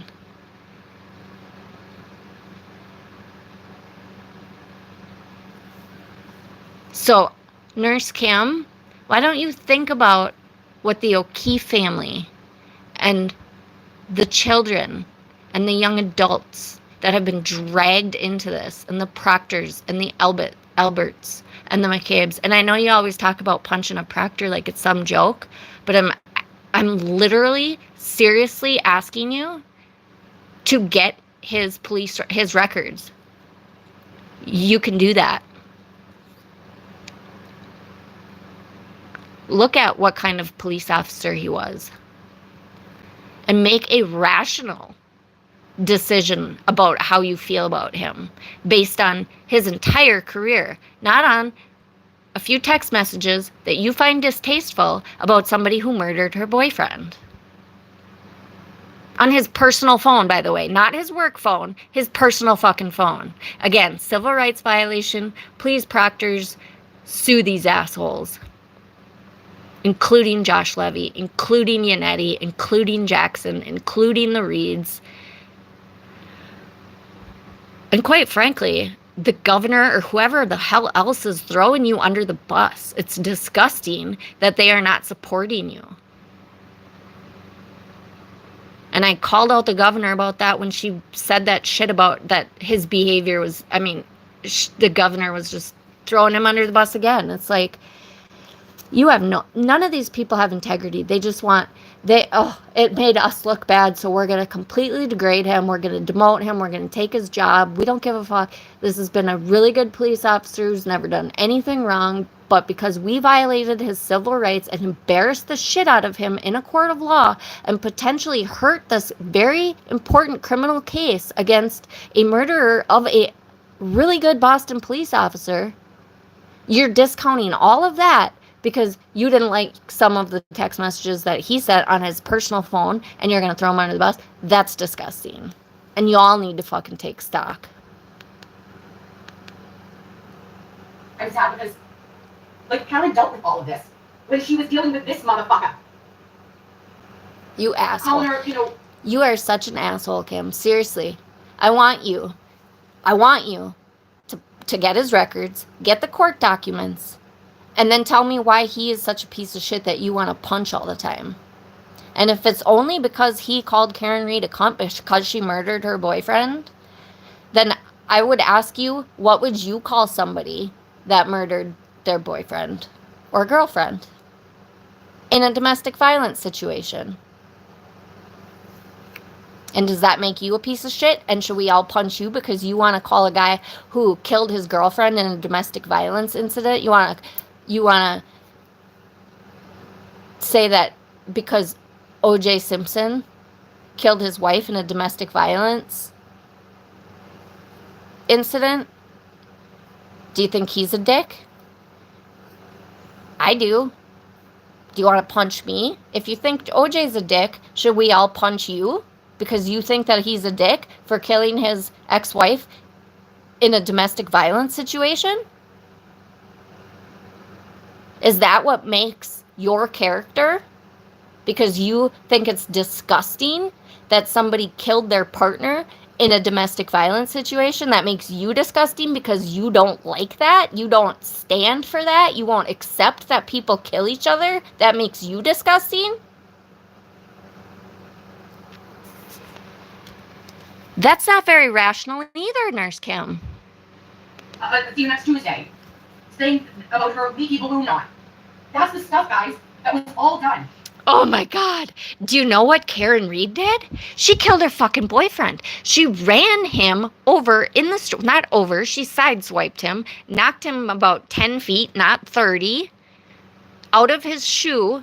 And then you know what she did, Nurse Kim? She left him there for 6 hours alone in the cold to die. If you don't think that recipe is what defines a cunt, I would like to understand what you think does. Because I, as a woman, don't use that word often, but this is a case that I have no problem using it. She's a fucking cunt. And if you read the court documents, and if you took a step back from this, and if you had become a little bit more rational, I wonder if, let's see, I'm trying to think. There have been other women. I'm trying to think of another popular case.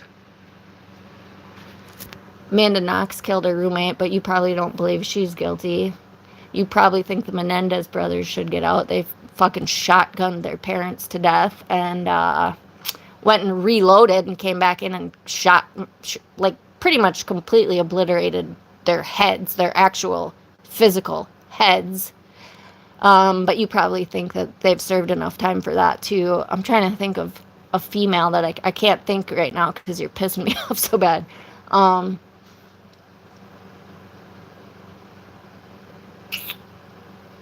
There was a woman that killed her boy. It's very similar to this. I don't remember her name, but she was like, she did like weird, it wasn't really sex work so much as like weird, like, I think she was on like some sort of social media and she like did all this sexy talk kind of stuff. I don't know. But anyway, she stabbed her boyfriend to death and then went to bed while he bled out. And then the next morning called the police over there and basically did the same exact shit that Karen Reed's doing and just said, I don't know what happened. I think he must have stabbed himself and or somebody broke it on her. Like, she was not owning it. Well, she got busted because they had fucking video cameras in the house and outside, I think. So, she got busted because she was on camera. We're not so lucky here. Unless we can get some really awesome fucking footage from Karen's vehicle. But the data should be enough. But she stabbed this other woman that I'm talking about. Again, I apologize. I can't think of her name. Stabbed her boyfriend to death. Went to bed. Woke up. Called the cops. And didn't take any responsibility for it. I doubt she still has today. Is she a cunt? Is she a bitch? I mean, is she disgusting? Is that unacceptable to you? Because if that's unacceptable to you, then I think Karen Reed's behavior should also fall into that category. Karen didn't have a friggin' shot in help. And that woman did not terrorize her boyfriend's family and friends and the entire fucking community and out into the country and out into other countries. She took it to trial and tried to pretend like, tried to get off, I'm sure, in some weird way, but she didn't terrorize everybody. And she's still a bitch. I don't even, honestly, it's a weird comment, but I don't even know if I would call that woman a cunt. Because, yeah, she's a bitch and she's psychotic, but, one way or the other, like, she got arrested and she went through trial and she went to prison.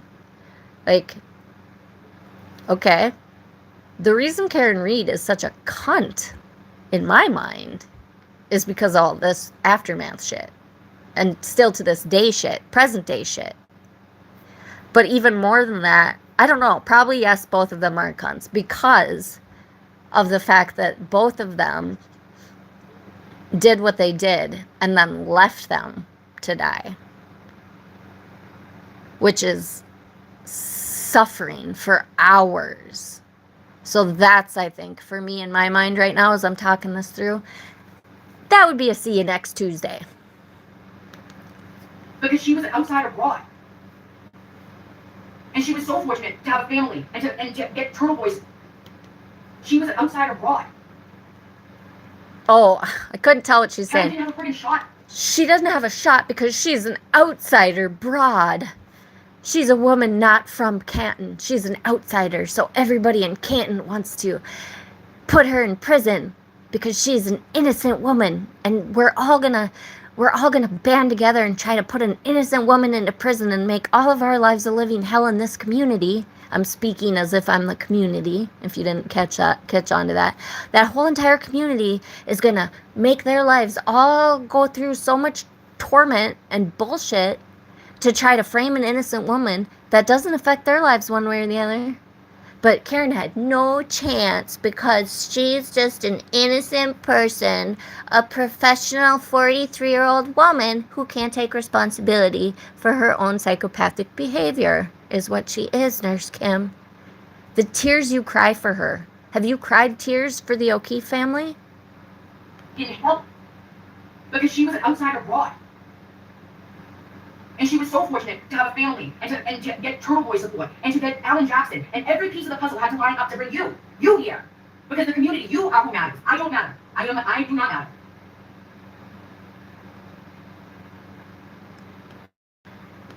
Every single person on her team that you listed there, none of them have integrity. None of them have honor. None of them respect anybody. None of them take any kind of altruistic action. None of them do anything, do or say anything, unless it is to their benefit and or to torture others. Those are the facts, Nurse Kim. And that is it. I just don't want to have this stuff continue on my end. I don't want to cross this again. But this was something that I needed to say. And it's important, in my opinion. And you don't have to follow me if you say, I hate this, I hate Kim, I can't believe you would say that. I get it. And not everybody needs to like everybody. I understand that too. We all have different personalities and who you mesh with and what content creators that are speaking. And this, what she's talking about right here, is part of the fraud. I've talked about this so many times. That's why all of these different creators are involved. You've got Nurse Kim, you've got Melanie Little, you've got The Glare, you've got Turtle Boy. All of these people attract their own audience. Which is why they can say, well, I never listened to him, or I never listened to that, or da-da-da-da-da. And it gets more and more people in. Because if it was just somebody like Turtle Boy, and you didn't have people with a personality of compassion like Nurse Kim, you would lose that whole, it's just like an election. You would lose that whole segregation, that whole entity of people. That whole section of people, whatever you want to call it. And then what they do is, people that would never watch Turtle Boy or The Glare, oh, now all of a sudden they're the best thing since sliced bread because they're all committed to the Karen Read case, and so now they're all friendly. And if they met each other in person, they would probably be like, ugh, I don't want to hang out with this dumbass. But you put blinders on because you need so much to fit in. You need so desperately to find your people and to find your identity within a movement of sorts that you glob onto whatever the fuck you do, and then you refuse to actually do your own research. And the only facts you get come directly from Karen Read, who, let me remind you, is on trial for murder. She is the only one on trial for murder. People don't bring people to court, to trial, especially twice, with high-powered attorneys, if they don't have a ton of evidence against them.